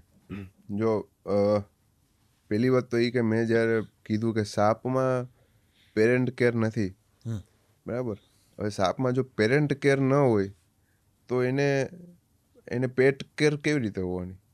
બરાબર. દાખલા તરીકે તમે કૂતરું પાળો છો કે બિલાડું પાળો છો તો એ સસ્તન પ્રાણીઓ છે, રાઈટ. કે તમે નાનું બચ્ચું હોય ત્યારથી તમે એને તમારી સાથે રાખો તો એ મોટું થતાં તમે ઓળખી જાય છે કે ભાઈ આ મારા માલિક છે, આમાં હું આના ઘરમાં રહું છું, આ મને ખાવાનું આપે છે, મારે એમની સાથે રહેવાનું છે, તો એ તમારી સાથે રમે છે, તમારી સાથે વફાદારીપૂર્વકનું વર્તન કરે છે. પણ સાપમાં એવું કોઈ બિહેવિયર જ નથી કે સાપને તમે નાનું હોય ત્યારથી પાળો તો એ મોટા થતાં થતાં તમારા ઇન્સ્ટ્રક્શન કાંઈ માનવા લાગે કે તમારું પાળીતું બને. એ એક સજીવની તરીકે જ જીવે છે. એ મોટું થયા પછી પણ જો એને મોટું થયા પછી પણ ધારો કે સાપ અહીંથી નીકળો, હું પગ ઉપર લઈને બેઠો હોય, મારો પાળીતો સાપ છે, 10 વર્ષનો છે, એ કદાચ નીચે છે મને ખબર નથી, હું ઉતરવા ગયો ને પગ મુકાઈ ગયો તો એની પ્રકૃતિ પ્રમાણે કરડી જ લેશે. એવું નહીં વિચારે કે આ તો માલિકનો પગ છે, આને ન કરડે. સમજાણું? એટલે એનામાં એ પાલતુ વૃત્તિ જે બીજા પ્રાણીઓ અને પક્ષીઓમાં આપણે જોઈએ છીએ એ ક્યારેય સાપમાં છે જ નહીં. ઓકે. એટલે એ તમે આજીવન તમે એની સાથે રાખો તો, અને જ્યારે એવો કંઈક કેસ બનશે તો એ બાઇટ કરશે જ. એની પ્રકૃતિ છે. એક પ્રકૃતિ શિક્ષણની આપણે ઓફ ધ કેમેરા પણ વાત કરતા હતા કે આપણે ત્યાં ઘણી બધી સાપને લગતી માન્યતાઓ, કથાઓ, કહાણીઓ છે, પણ એને લગતું શિક્ષણ નથી. આપણા કોઈ ધોરણમાં, કોઈ પાઠમાં, પર્યાવરણના કોઈ પુસ્તકમાં કે જ્યાં 7મા સુધી તો પર્યાવરણનો સબ્જેક્ટ હોય છે ત્યાં સુધી પણ આપણે એની થોડી ઘણી જાણકારી આપીએ છીએ કે આપણે ત્યાં કયા પ્રકારના સાપ નીકળે છે અને કયા પ્રદેશમાં નીકળે છે ને શું હોય છે, પણ એને કેવી રીતે જોવા, એનાથી સંરક્ષણ કેવી રીતે મેળવવું, કે એમને કઈ રીતે એમની સાથે ડીલ કરવા, આપણે ત્યાં ભણતરમાં, એજ્યુકેશનમાં કશું જ નથી. આપણે ખરેખર પ્રકૃતિ સંરક્ષણ માટે હવે આપણે બધા પ્રયાસો કરી રહ્યા છીએ.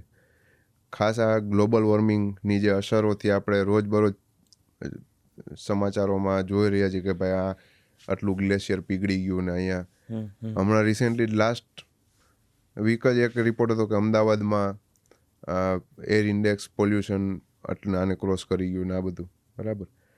તો એ બધું એને રોકવા માટેના ઘણા બધા પછી મિટિંગો થશે કે ઉપાયો થશે કે કંઈ પણ થશે. બરાબર. એ કરવું જ પડે એમ છે, એમાં ના નથી, એના વગર છૂટકો નથી. એ કન્ઝર્વેશન કે સંરક્ષણ આપણે ગુજરાતીમાં કહીએ એ કરવું જ પડશે. પણ એ દર વખતે કરતા જ રહેશું તો એનું કાંઈ આઉટપુટ નથી.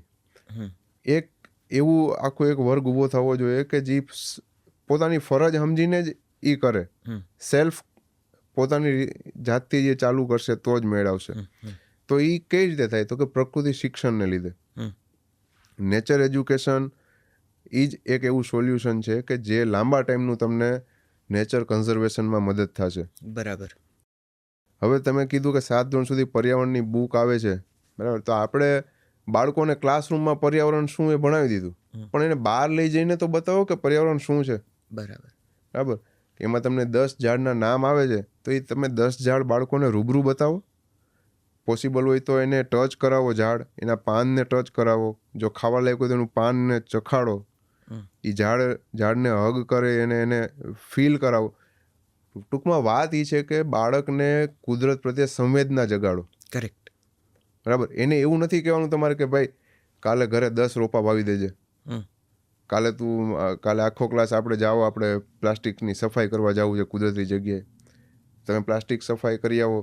એટલે એ નેચર કન્ઝર્વેશનનો ભાગ નથી, પણ એક એ તો મેસેજ લોકોમાં પાસ થાય એના માટેની પ્રવૃત્તિ છે કે ભાઈ અહીંયા પ્લાસ્ટિક ન ફેંકવું જોઈએ. બરાબર.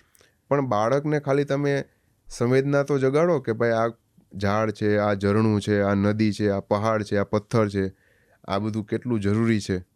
એ સંવેદના જો ખાલી એનામાં જાગી જશે તો ઇન ફ્યુચર એની મેળે જે તે લેવલે જે તે જગ્યાએ હશે ત્યાં એ કન્ઝર્વેશન માટેના પ્રયત્નો કરશે ને.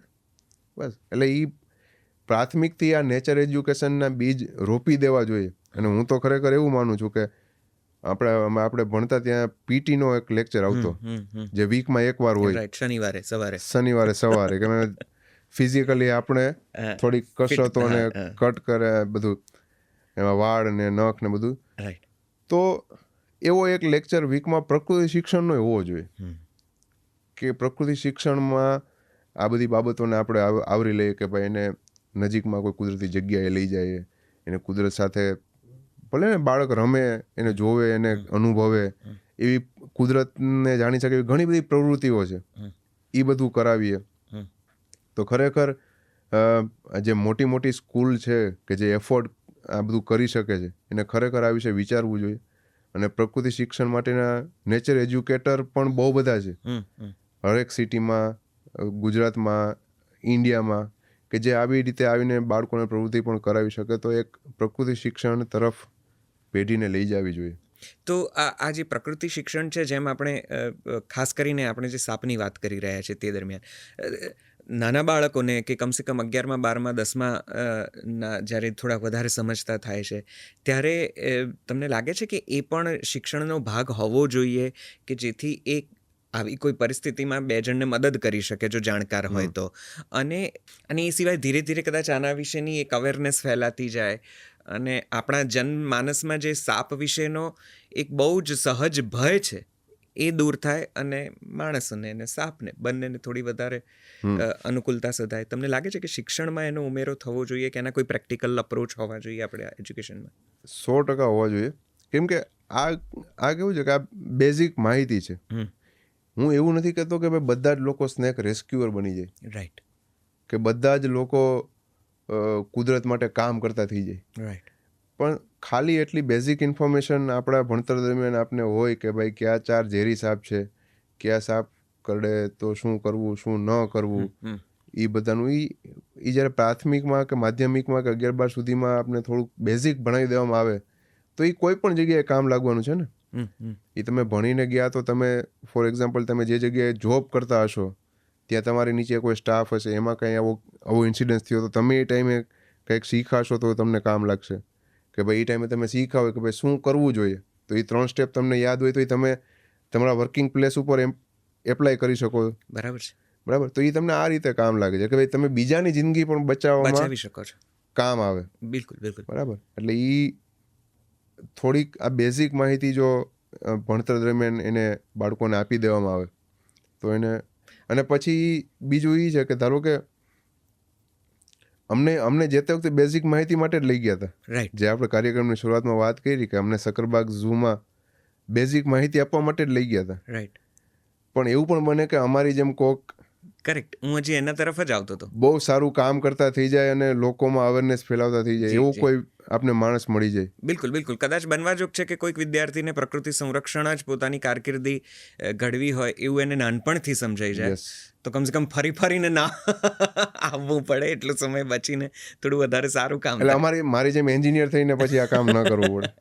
આ એન્જિનિયરિંગની વિદ્યા બહુ સરસ છે. એ એન્જિનિયરિંગ સિવાયની ઘણી બધી જાગૃતિ આપે છે એવો મારો એક સર્વસામાન્ય અનુભવ છે. ઘણા બધા લોકો એન્જિનિયર થયા પછી એમને એવી સભાનતા આવતી હોય છે કે આ ખોટું થયું, આપણે તો આ કરવાનું હતું.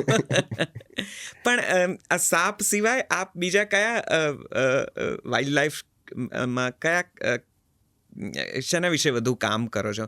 મને જ્યાં સુધી અભ્યાસ છે ત્યાં સુધી આપ મગરો વિશે પણ તમારું એક જુદું અધ્યયન છે ને એના વિશે પણ આપની ખાસી જાણકારી છે. મગર વિશે એટલે મેં હજી સુધી ક્યારેય કામ કર્યું નથી. રેસ્ક્યુના ખાલી અનુભવો છે કે ધારો કે જુનાગઢમાં રહેવાનું છે અને ગિરનારની આજુબાજુ મગરોની સારી એવી સંખ્યા છે. માર્સ ક્રોકોડાઇલ જે વડોદરા વાળાએ ખાસ સાંભળે. માર્સ ક્રોકોડાઇલ વિશ્વામિત્રી નદીમાં પણ પુષ્કળ છે, ખૂબ છે. તો રેસ્ક્યુના ખાલી અનુભવો છે. એટલે છાસવારે ક્યારેક સિટીમાં કે કોઈ એવા એરિયામાં જો ક્રોકોડાઇલ્સ નીકળતી હોય તો એ રેસ્ક્યુ કરીને રિલીઝ કરવાના ખાલી અનુભવો છે મારી પાસે. ખાસ એના પર મેં વધારે કોઈ સાયન્ટિફિક રીતે કોઈ કામ હજી સુધી નથી કર્યું. મગર ડરાવણું પ્રાણી તો છે જ. એટલે સીધી વાત છે કે તમને નાની ગરોળીથી જો બીક લાગતી હોય તો એને તમે મોટી એ જ આકાર અને એ જ પેલામાં છે એને મોટી એઝ્યુમ કરો તો સ્વાભાવિક છે ડર લાગે. બીજું કે તાકાતવર પ્રાણી. મગર એક તાકાતવર પ્રાણી છે અને એવું કહેવાય છે કે ડાયનોસર યુગથી મગર પૃથ્વી પર અસ્તિત્વ ધરાવે છે. તો આટલા લાંબા વર્ષો સુધી અસ્તિત્વ ટકાવી રાખવું પૃથ્વી પર તો એ સહેલી વાત નથી.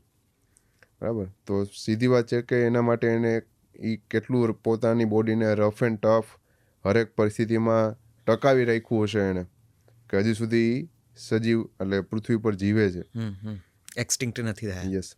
બીજું કે આ તો રેસ્ક્યુનો અનુભવ છે અને એને લીધે ખબર છે એટલા માટે કે ભાઈ મગરનું જડબું અને એની પૂંછડી બે તાકાત પૂરતી યુઝ કરે જ્યારે આપણે રેસ્ક્યુ માટે જતા હોઈએ છીએ ત્યારે, કે મગરની જડબું બંધ કરવાની તાકાત બહુ ખતરનાક છે. એટલે કે જે તાકાતથી એ જડબું બંધ કરે છે, બરાબર, તો એમાં એ કદાચ નાનું પ્રાણી હોય તો એના હાડકાં હોય તો એના હાડકું પણ બ્રેક કરી નાખે, એટલી તાકાતથી જડબું બંધ કરે છે. બીજું કે પૂંછડી જ્યારે એનું સીધી વાત છે કે ભાઈ રેસ્ક્યુ દરમિયાન પહેલાં તો એનું ફેસ એટલે કે એનું મોઢું જ કે બંધ કરવાની ટાઈ કોશિશ કરી. કરીને રાઈટ. એને બંધ કરતા હોય. મોઢું જ્યારે બંધ થાય ત્યારે પૂંછડીથી ટ્રાય કરે છે સેલ્ફ ડિફેન્સ કરવાનું.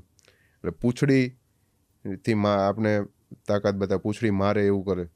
તો એ પૂંછડી જે મારે છે એ બહુ પ્રેશર એટલે બહુ ફોર્સથી આવે છે. અને જે તમને લાગે કોઈ શરીરના ભાગ ઉપર તો એ તમને અહીંયા એટલા ભાગમાં નિશાન થઈ જાય. અને જો ચકામાં પડી જાય. હા એ પ્રોપર જગ્યાએ લાગ્યું હોય, ધારો કે બહુ મોટી સાઇઝની મગર છે અને પગના ભાગે જો પૂંછડી લાગે તો આનું હાડકું બ્રેક કરી શકે. શું વાત કરો છો? ખરેખર? પગનું હાડકું બ્રેક કરી શકે. બરાબર. એટલે એટલી તાકાતથી, એટલે એ બે વસ્તુ આ હિસાબે તાકાતવર પ્રાણી છે. ઘણું તાકાતવર પ્રાણી છે. તમે હેબિટાટ પણ ડેવલપ કરો છો, એક પ્રાકૃતિક. શું ધ્યાન રાખો છો અત્યારના સમય પ્રમાણે? કેવા પ્રકારના હેબિટાટ આપ ડિઝાઇન કરી રહ્યા છો? અને મારે એક બીજું પણ જાણવું છે કે આપણે હવે જ્યારે ગ્લોબલ વોર્મિંગની અત્યંત ખરાબ અસરો હેઠળ આવવા માંડ્યા છીએ, ત્યારે આપણે આસપાસ પ્રકૃતિનું કેવી રીતે થોડું વધારે નિર્માણ કરી શકીએ, કઈ રીતે જતન કરી શકીએ, કઈ રીતે થોડું આ બધું વધારે સાચવી શકીએ?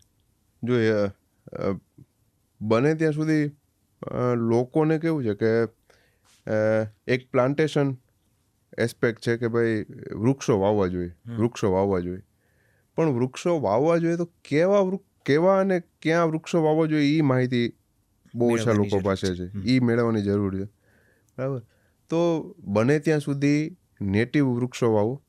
નેટિવ વૃક્ષો એટલે એવા કે જે વૃક્ષોમાં કંઈક ફૂલ કે ફળ આવે અને એ તમારી આસપાસના પક્ષીઓને કામ આવે.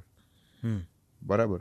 તો દાખલા તરીકે ઉમરો છે, બરાબર છે, પીપળો છે, વડલો છે, કે જે જો એટલે એ પછી તમારી અવેલેબલ સ્પેસ ઉપર ડિપેન્ડ કરે. અને એ તમારે જે છે પેલું જોતું હોય એ પ્રમાણેનું ઝાડ, આંબલી છે, બોરસલી છે, બરાબર, પીલુડી છે, કે એ બધા એવા વૃક્ષો છે કે જેમાં ફળ આવે છે અને પક્ષીઓ બહુ સારી રીતે એમાં રહી શકે છે. બને ત્યાં સુધી ઓર્નામેન્ટલ્સ વૃક્ષો ન વાવીએ કે જે ખાલી શોભાના પૂતળા જેવા જ હોય. બરાબર. આપણે ખાલી આપણો સ્વાર્થ ન જોઈએ. માણસને શું છે કે માણસ હંમેશા પોતાનો સ્વાર્થ જોતો આવ્યો. બરાબર. તમે જંગલમાં પણ જાઓ તો જે લોકોને જાણવાની કંઈ ઈચ્છા હોય તો એને કોઈ નવું ઝાડ દેખાય તો સાથે જે લોકલ હોય એને પૂછે કે આ ઝાડ શું ઉપયોગમાં આવે, શું ઉપયોગમાં આવે. એટલે ભાઈ આપણે એ ઝાડ આપણા માટે બનાવ્યું છે કુદરત. માણસે હરેકમાં પોતાનો સ્વાર્થ જ ગોઈતો. એ ઝાડ તો મનુષ્ય નહોતો એ પેલાનું અહીંયા છે. એનો આપણો ઉપયોગ એમાં કંઈ નથી ગોતવાનો. એ જ્યાં એની જગ્યા છે, અહીંયા એની આજુબાજુ જે પ્રાણીઓ પક્ષીઓ રહે છે એ એનો ઉપયોગ જાણે છે અને એ કરે છે. બરાબર છે. એ બધાનું એકબીજાનું સાયકલ જોડાયેલું છે. હવે એમાં કોઈ લોકલ એમ કે આના પાનને આ કરીને પીવાથી આમ થાય એટલે એ બીજે દિવસે ઝાડને એકેય પાન ન હોય. બરાબર. રાઈટ. અને જી સાયકલ અહીંયા ચાલતું હતું એમાં આપણે ડિસ્ટર્બન્સ ઊભું કરી દીધું. બરાબર. એટલે જે ધારો કે વાંદરા રોજ આવીને અહીંયા પાંદડા ખાતા હતા એ બીજે દિવસે આવશે જોયા અહીં તો પાંદડા જ નથી. એટલે એક ડિસ્ટર્બન્સ ઊભું કર્યું.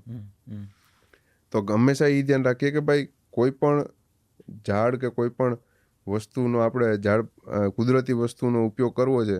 બરાબર. તમને એવું જ છે તો એ ઝાડ એને પૂછો કે ભાઈ આ ઝાડ ઉગે કઈ રીતે. એ એમ કે ઓલા બીમાંથી તો બી લઈ જાઓ, એને ઉગાડો, એને જતન કરો, એને મોટું કરો, પછી એમાંથી થાય એ વાપરો ને. બરાબર. તો એક બંને થયું કે ભાઈ પ્લાન્ટેશન એ તમે કર્યું, કન્ઝર્વેશનમાં જે કંઈ તમારાથી રોલ જે કંઈ ફાળો પણ આપ્યો અને તમે ઉપયોગી કર્યો. બરાબર.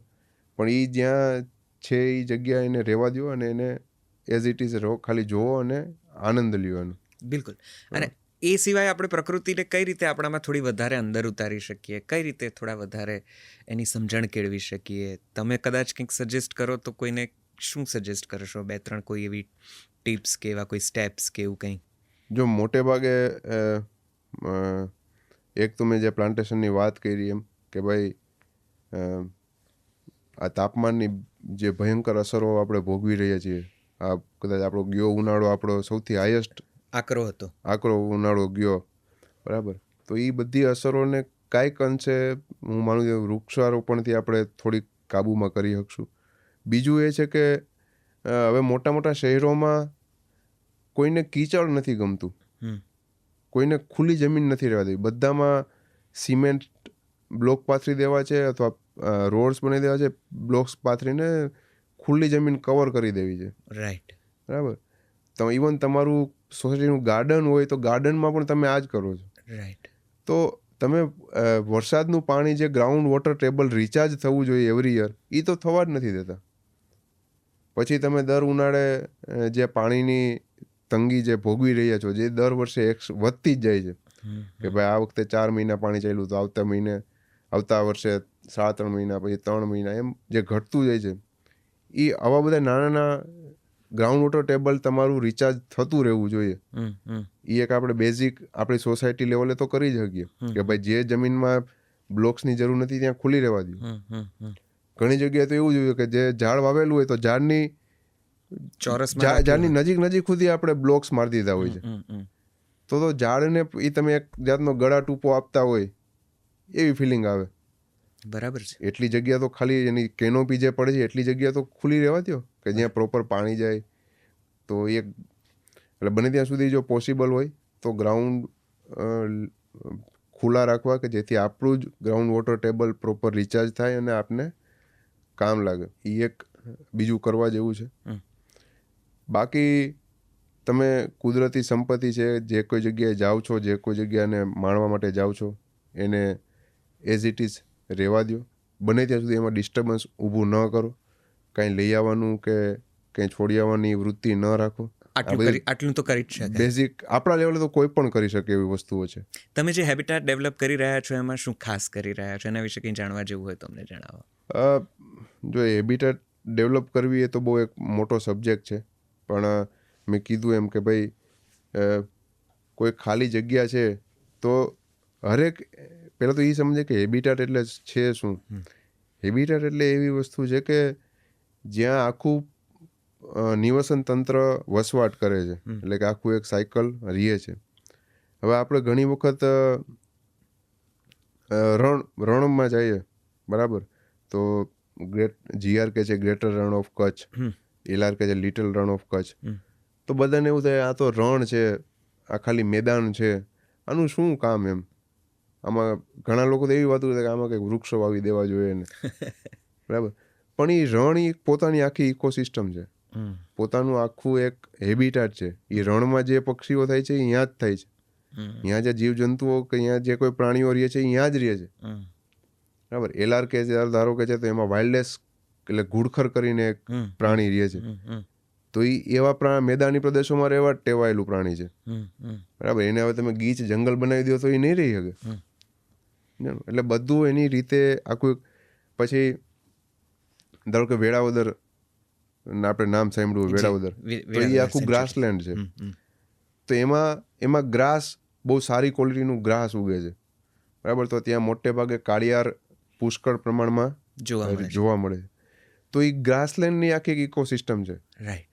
કે ભાઈ ઘાસિયા મેદાનો પણ હોવા જોઈએ. તો ઘાસિયા મેદાનોમાં બહુ બધા જીવજંતુઓ સર્વાઈવ કરે છે. એ જીવજંતુઓ પર નભાવાળા બહુ બધા પક્ષીઓ અહીંયા રહે છે. એ પક્ષીઓ ઉપર નભાવાળા પાછા શિકારી પક્ષીઓ પણ બહુ બધા ત્યાં આવે છે. એટલે એનું આખું પોતાનું એક સાયકલ છે. એ આખું એક ગ્રાસલેન્ડ હેબિટાટ છે. પછી ઘણી જગ્યાએ પાણી ભરેલું હોય, બરાબર, ગોઠણ સુધીના પાણી ભરેલા હોય, મીઠું પાણી, જેમ કે નળ સરોવર કે, બરાબર, અથવા તો કોઈ નાનું પોકેટ હોય તો એને વેટલેન્ડ કહે છે. વેટલેન્ડ, બરાબર. તો ત્યાં વેટલેન્ડમાં ઘણા પક્ષીઓ એવા છે કે એ વેટલેન્ડમાં જ જોવા મળે. રાઈટ. એને એટલું પાણી જ માફક આવે, બરાબર. તો એ આખું એક વેટલેન્ડનું હેબિટાટ છે, બરાબર.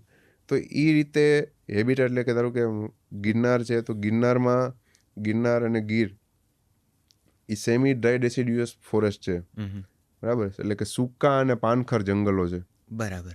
એટલે અત્યારે તમને જે ચોમાસાને લીધે જે આખું લીલું છમ દેખાય છે, એ જેવો શિયાળો ચાલુ થશે, શિયાળાના અંત સુધીમાં ધીમે ધીમે એ પાનખર ઋતુ આવશે એટલે ખરવાનું ચાલુ થશે. અને ઉનાળો જ્યારે પીક ઉપર હશે ત્યારે ખાલી ઝાડ એમણે પાન વગરના ઊભા હશે, બરાબર. તો એનું એકચ્યુઅલ હેબિટાટ છે કે ભાઈ સૂકું અને પાનખર જંગલનો પ્રકાર છે. અને એવા જ જંગલોમાં જે પ્રાણીઓ રહેવા ટેવાયેલા છે એ અહીંયા જ એમાં રહેવા ટેવાયેલા છે, ત્યાં જ સર્વાઈવ કરી શકશે. ગિરનારની તો અદ્ભુત વાતો, અને તમે તો ગિરનારમાં ઉછર્યા છો. આ પર્વત વિશે, ત્યાંના જંગલો વિશે થોડું વધારે જણાવો. ત્યાંની ખૂબસૂરતી વિશે કંઈક સરસ, ગિરનારની પશુ પક્ષીઓની ખાસ આદતો હોય. કારણ કે મોટાભાગે ગિરનાર ધાર્મિક શ્રદ્ધાને લીધે કે ધાર્મિક માન્યતાઓને લીધે ખૂબ ખૂંદવામાં આવે છે. એની ઉપર છેક ઊંચી ટૂંક સુધી જવાનું બહુ મોટું મહત્ત્વ છે, અને એની પરિક્રમાનું બહુ બધું મહત્ત્વ છે. એ સિવાય ઘણી બધી ગેબી અને ખૂબ આધ્યાત્મની પણ વાતો એની સાથે જોડાયેલી છે. પણ ફોરેસ્ટની દ્રષ્ટિએ, પ્રકૃતિની દ્રષ્ટિએ ગિરનારની શું ખાસિયતો છે? ગિરનારમાં શું અલભ્ય છે, શું ખાસ છે?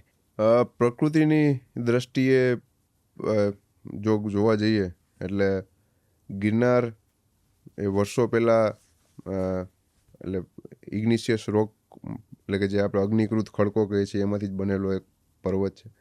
જે તે ટાઈમે ત્યાંથી આપણે જે ગુજરાતીમાં લાવા કહીએ છીએ, રાઈટ, બરાબર, હવે તો એ નિષ્ક્રિય છે. એટલે એવું લિટરેચર બતાવે છે કે એ હવે સક્રિય નથી એની અંદર. તો જે તે વખતે એ અહીંયા લાવા નીકળ્યો છે અને આખી એક માઉન્ટેન રેન્જ ડેવલપ થઈ ગિરનાર, બરાબર. હવે જે તે વખતે Girnar wild life sanctuary declare કરવામાં નહોતી આવી ત્યારે એમાં બધી જગ્યાએ જવાની છૂટ હતી, બધી પ્રવૃત્તિઓ છૂટ હતી. વૃક્ષોનું કટિંગ, કેમ કે સીધી વાત છે કે જ્યાં સુધી સેન્ચ્યુરી એટલે કે પ્રોટેક્શન આપવામાં નથી આવતું જગ્યાને, તો બધી પ્રવૃત્તિઓ ત્યાં થવાની. એટલે આજુબાજુના ગામ જે વસેલા છે એ એમાંથી કટિંગ કરતું કે શિકારી પ્રવૃત્તિ કે આ તે બધું ચાલુ હતું. જ્યારે સેન્ચ્યુરી ડિક્લેર થઈ એટલે એ આખી જે ગિરનાર માઉન્ટેન રેન્જ છે એને પ્રોટેક્શન આપવામાં આવ્યું. ત્યાં અલગ અલગ જગ્યાએ રૂટ એટલે કે ડિપાર્ટમેન્ટના રસ્તા બનાવવામાં આવ્યા, એના ચેકપોસ્ટ આ તે એને પ્રોટેક્શન આપ્યું. પછી જે ગિરનાર ડેવલપ થયો છે, કેમ કે કટિંગ બંધ થઈ ગયું એટલે પછી જે આખું થયું છે એ પછી અત્યારે જે છે અને પહેલાં જે વર્ષો પહેલાં હતું એ બે અલગ અલગ છે, બરાબર. તો પહેલાં કેમ કે કટિંગ સદંતર હતું, પહેલાં સીધી વાત છે કે મોટા ભાગના આજુબાજુના ગામડાઓ છે ત્યારે એલપીજી સિલિન્ડર્સ હતા નહીં, આ જ એક સોર્સ હતો. અને મોટા ભાગનું જીવન જરૂરિયાત લાકડા પર જ હતું કે ભાઈ ગાડા, બળદગાડા, ઘર, ચૂલો, આ તે બધું લાકડા પર નિર્ભર હતું. હવે બધું મોટાભાગે લોખંડ અને એલપીજી ને આ તે બધું આવી ગયું ઓપ્શનલ, એટલે એ બધું બંધ થઈ ગયું.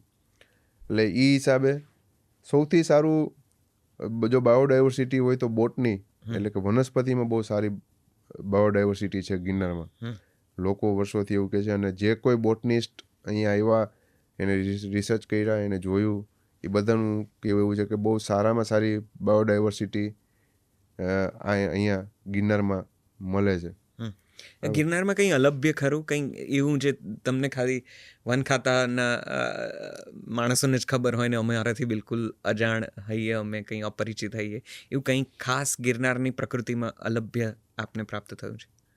એટલે વનસ્પતિમાં ઘણી એવી વનસ્પતિઓ છે કે જે દુર્લભ છે, બરાબર, જે અમુક લોકો ઓળખી શકે છે. પણ મારો પહેલેથી આ વિષય નથી રહ્યો, કેમ કે મેં બોટનીમાં ક્યારેય ઇન્ટરેસ્ટ નથી લીધો. બેઝિક જે વૃક્ષો જે છે એ મને ખબર છે, પણ બહુ ડીપલી મેં બોટનીમાં ઇન્ટરેસ્ટ નથી લીધો. એટલે આપને એ પ્લાન્ટ્સ કદાચ સામે હોય તો આપને ખબર ન હોય, બરાબર. એટલે જે લોકો આ ફિલ્ડના જાણકાર છે એ લોકોને ચોક્કસ ખબર હશે કે આવી દુર્લભ વનસ્પતિઓ છે અને ક્યાં છે અને એનો શું ઉપયોગ છે, એ બધું જાણતા હશે. મને લાગે છે કે આપણે ઘણી વાતો કરી, અને તમે જેટલું જ્ઞાન તમારી પાસે છે એમાંથી અમે થોડું ઘણું લેવાનો પ્રયત્ન કર્યો છે, ખાસ તો સાપ વિશે અને તેને લગતી માન્યતાઓ અને તેના લગતી વાતો વિશે. આપનો ખૂબ આભાર. Thank you very very much. જતાં હજી કાંઈ કોઈ ખાસ વિશેષ વાત મને લાગે કે રહી જતી હોય, અથવા તમને એવું લગતું હોય કે આને કહેવા જેવી છે આપણે નથી આવી, એવું કંઈ હોય તો આપ. એક ઓલમોસ્ટ બધું કવર થઈ ગયું છે, પણ એક છેલ્લી વાત મારે કરવી છે સાપ વિશે. એ કરીએ પછી આપણે આપણી વાતને અલ્પ વિરામ આપશું. બિલકુલ બિલકુલ બિલકુલ, પૂર્ણ વિરામ નહીં આપી. સાપ દૂધ પીવે છે. હા હા, એક માન્યતા લોકોમાં વર્ષોથી ઘર કરી ગઈ છે. મેં ક્યારેય જોયું નથી સાપને દૂધ પીતા, પણ ઘણા લોકોએ કદાચ જોયું હોય. જ્યારે મદારી આપણી ઘરે આવતા ત્યારે નાગપંચમીના દિવસે એ લોકો સાપ એટલે કે નાગ ને આપણી ઘરે લઈને આવતા અને દૂધ પીવડાવતા.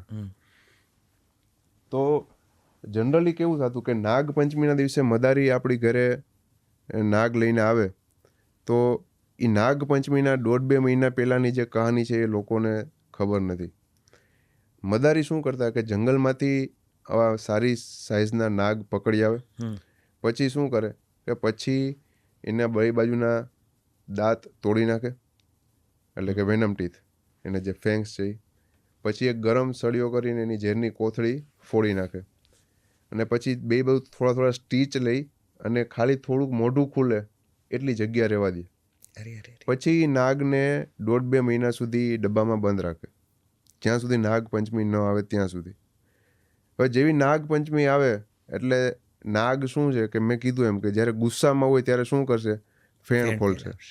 એટલે જેવો આપણી ઘરે આવે એ ડબ્બો ખોલે એટલે નાગ આ બધી જે એને વેદના થાય છે એને લીધે એ ગુસ્સામાં ઊભો થઈ જશે આ રીતે. એટલે આપને એવું કહે કે જો તમારા પિતૃ છે, તમારા સુરાપુરા છે અને દૂધ પાવ. એટલે આપણે સીધી વાત છે કે ફેણ ખોલેલો સાપ જોઈએ એટલે આપને એમાં આપણા પિતૃ કે જે કંઈ પૂજનીય છે એટલા માટે દેખાવાનું આપણે અહીંયા એને દૂધ આપીએ. હવે એ સમયે તમે એને દૂધ, પાણી, પેટ્રોલ, કેરોસીન કંઈ પણ આપશો એ પી લેશે, કેમ કે એનામાં સ્વાદ પરખાય એવી ગ્રંથિ નથી. જેમ આપણે તીખું ખાધું, મીઠું ખાધું, મોરું ખાધું આપને ખબર છે, પણ એ સ્વાદ નહીં પરખી શકે. હવે સીધી વાત છે કે એ ટાઈમે એને કોઈ પણ સંજોગોમાં કંઈક લિક્વિડ બોડીમાં નાખવું પડે એમ છે. આટલા ટાઈમથી આ બધું બરાબર છે, ખાલી પડ્યું છે એટલા માટે. એટલે એ દૂધ કદાચ પી લે, એટલે આપને એવું થાય કે આપણે દૂધ પાયું એટલે આપણું કામ થઈ ગયું. એના બદલામાં આપણે મદારીને પૈસા આપશું એટલે મદારીનું કામ થઈ ગયું. આપણા બેયનું કામ થઈ જાય એટલે મદારી શું કરે કે એ સાપને પાછો બીજે દિવસે છોડી દે, જંગલમાં છોડી દે. પણ નાગપંચમીના અમુક દિવસો પછી જ્યારે અમે આ રિલેટેડ કોઈ પ્લેટફોર્મ ઉપર કે વાઇલ્ડ લાઈફ રિલેટેડ કોઈ ન્યૂઝ કે કોઈ ગ્રુપમાં અમે ન્યૂઝ જોતા હોય કે વાંચતા હોય તો એવું જાણવા મળે કે અમુક વિસ્તારમાં અમુક જેટલા નાગ મરેલા જોવા મળ્યા. શું કામે? કેમ કે આ જે દૂધ પાયું હોય એ નહીં તો પચાવી શકે, નહીં તો એ બહાર કાઢી શકે. કેમ કે દૂધ એના ખોરાકમાં જ નથી, દૂધ સસ્તન પ્રાણીઓના ખોરાકમાં છે. જે ફિમેલ ને દૂધ આવે અને એને બચ્ચાને ઉછેરવા માટે એ ઉપયોગમાં લે એ સસ્તન પ્રાણીઓમાં જ છે દૂધ ખોરાક. આ લોકોમાં તો દૂધ છે જ નહીં, કેમ કે અહીંયા ફિમેલ્સને કોઈ દૂધ પાઈને બચ્ચા મોટા કરવાના છે જ નહીં. એટલે દૂધ એના ખોરાકમાં નથી, એટલે એ દૂધની ભરેલી કોથળી એક ટાઈમ એવો આવશે કે એને લીધે સાપ મરી જશે. પુણ્યને બદલે બહુ મોટું પાપ કરીએ છીએ આપણે. પુણ્ય કરવું જ હોય તો કોઈ પણ જીવને ખાલી પાણી પાવ, એ બહુ મોટું પુણ્ય છે. બીજું કાંઈ જ કરવાની જરૂર નથી, બરાબર? પાણી પાવાની જ ખાલી વાત છે. જો તમારી થાય તો બીજું દૂધ પાઈને આપણે ખોટા, જો કે હવે એ થતું જ નથી, પણ આ ખાલી જાણકારી માટે. બિલકુલ. હજી એવા લોકો આવે છે કે જે આવી રીતે સાપ પકડીને દૂધ પીવડાવે ન હોય તો, જો કે મદારીનો આખો વ્યવસાય કે આખી પ્રવૃત્તિ જ બંધ થઈ ગઈ અને સરકારી નીતિ નિયમો હેઠળ છે એટલે કદાચ નથી થતું, પણ છતાં ક્યાંક એવું હજી બહુ છેવાડાના ગામમાં અંતરિયાળ ક્યાંક થતું હશે. એટલે અમુક કદાચ, એટલે આપણા ગુજરાતમાં તો સદંતર ક્યાંય ધ્યાનમાં નથી આવતું, પણ કદાચ બીજા કોઈ રાજ્યોમાં કે અહીંયા ક્યાંય છેવાડાના ગામોમાં પ્રવૃત્તિ કદાચ હોય ચાલુ. અને આ મેં જે વાત કરી એ મેં લાઈવ એવો સાપ જોયેલો છે જે તે વખતે 2012-13ની આસપાસ સુરતમાંથી એક મદારી પકડાયો હતો ને એની પાસેથી આ સ્પેસિમેન હતું, એ મેં લાઈવ જોયેલું છે. બરાબર, એટલા માટે આ વાત કરવાનું થયું. હા, આ વાત બહુ અગત્યની બની જાય છે. Thank you so much. તમે સાપ અને તેની સાથે જોડાયેલી હેબિટાટ સાથે જોડાયેલી અત્યંત રસપ્રદ વાતો કરી છે અને તમે અદ્ભુત કામ કરી રહ્યા છો. Thank you very much for joining અસ. અમને આટલી માહિતી આપવા બદલ આપનો ખૂબ ખૂબ ખૂબ આભાર. તમને એવું લાગે કે અમે ક્યાંય પણ સંકળાઈ શકીએ છીએ તમારી સાથે તો અમને જાણ કરજો, અમને ગમશે. અને ખૂબ શુભકામનાઓ આપને આપના કામ માટે. થેન્ક યુ સો મચ કે તમે મને અહીંયા બોલાવી અને એક પ્લેટફોર્મ મારફતે આ માહિતી લોકો સુધી પહોંચશે અને જે ઓછો સમજાવવામાં આવ્યો છે એ સબ્જેક્ટ વિશે લોકોને આમાં કંઈક જાણવા મળશે. કદાચ 5 લોકો પણ આનાથી પ્રેરણે કોઈની લાઈફ સેવ કરવા માટે પણ જો આ કામ લાગશે તો આપણો એપિસોડ સાર્થક ગણાશે. અને આપણી મુલાકાતને આપણે અલ્પવિરામ આપીએ. ફરી પાછા ક્યારેક મળશું. ચોક્કસથી. Thank you very much. Thank you. કેટલી બધી એવી વાતો આપણે આજે જાણી સાપ વિશે, પ્રકૃતિ વિશે, કુદરત વિશે, જે કદાચ આપણી સામાન્ય માહિતીમાં નથી, આપણા જનજીવનના વ્યવહારોમાં નથી. અને સૌથી મોટી વાત તો એ છે કે મોટે ભાગે ભયના લીધે આપણે સામેવાળા પ્રાણીને હંમેશા આપણો દુશ્મન સમજી લઈએ છીએ. જ્યાં સુધી આપણે તેને કંઈ કરતા નથી, આપણે તેને નડતા નથી, ત્યાં સુધી એ પણ આપણને નડતો નથી. આવું સરસ મજાનું જ્ઞાન ભૌતિકભાઈ પાસેથી આપણને આજે થોડું વધારે બળકટ રીતે જાણવા મળ્યું છે. જલસો પોડકાસ્ટના આજના એપિસોડમાં અત્યારે આટલું જ. વિરમીએ છીએ. નવા સંવાદ સાથે જલ્દીથી મળીશું. મીનવાઇલ જલસો એ ગુજરાતી સંગીત, સાહિત્ય, ગુજરાતી ભાષાને સમર્પિત એક એપ્લિકેશન છે. પ્લે સ્ટોર અને એપ સ્ટોર પરથી આપ ડાઉનલોડ કરી લેજો. ગુજરાતી ભાષાનું અત્યંત સુંદર કોન્ટેન્ટ તમને તેમાં સાંભળવા મળશે. Thank you very much. આવતા એપિસોડમાં ફરીથી મળીએ છીએ. આવજો.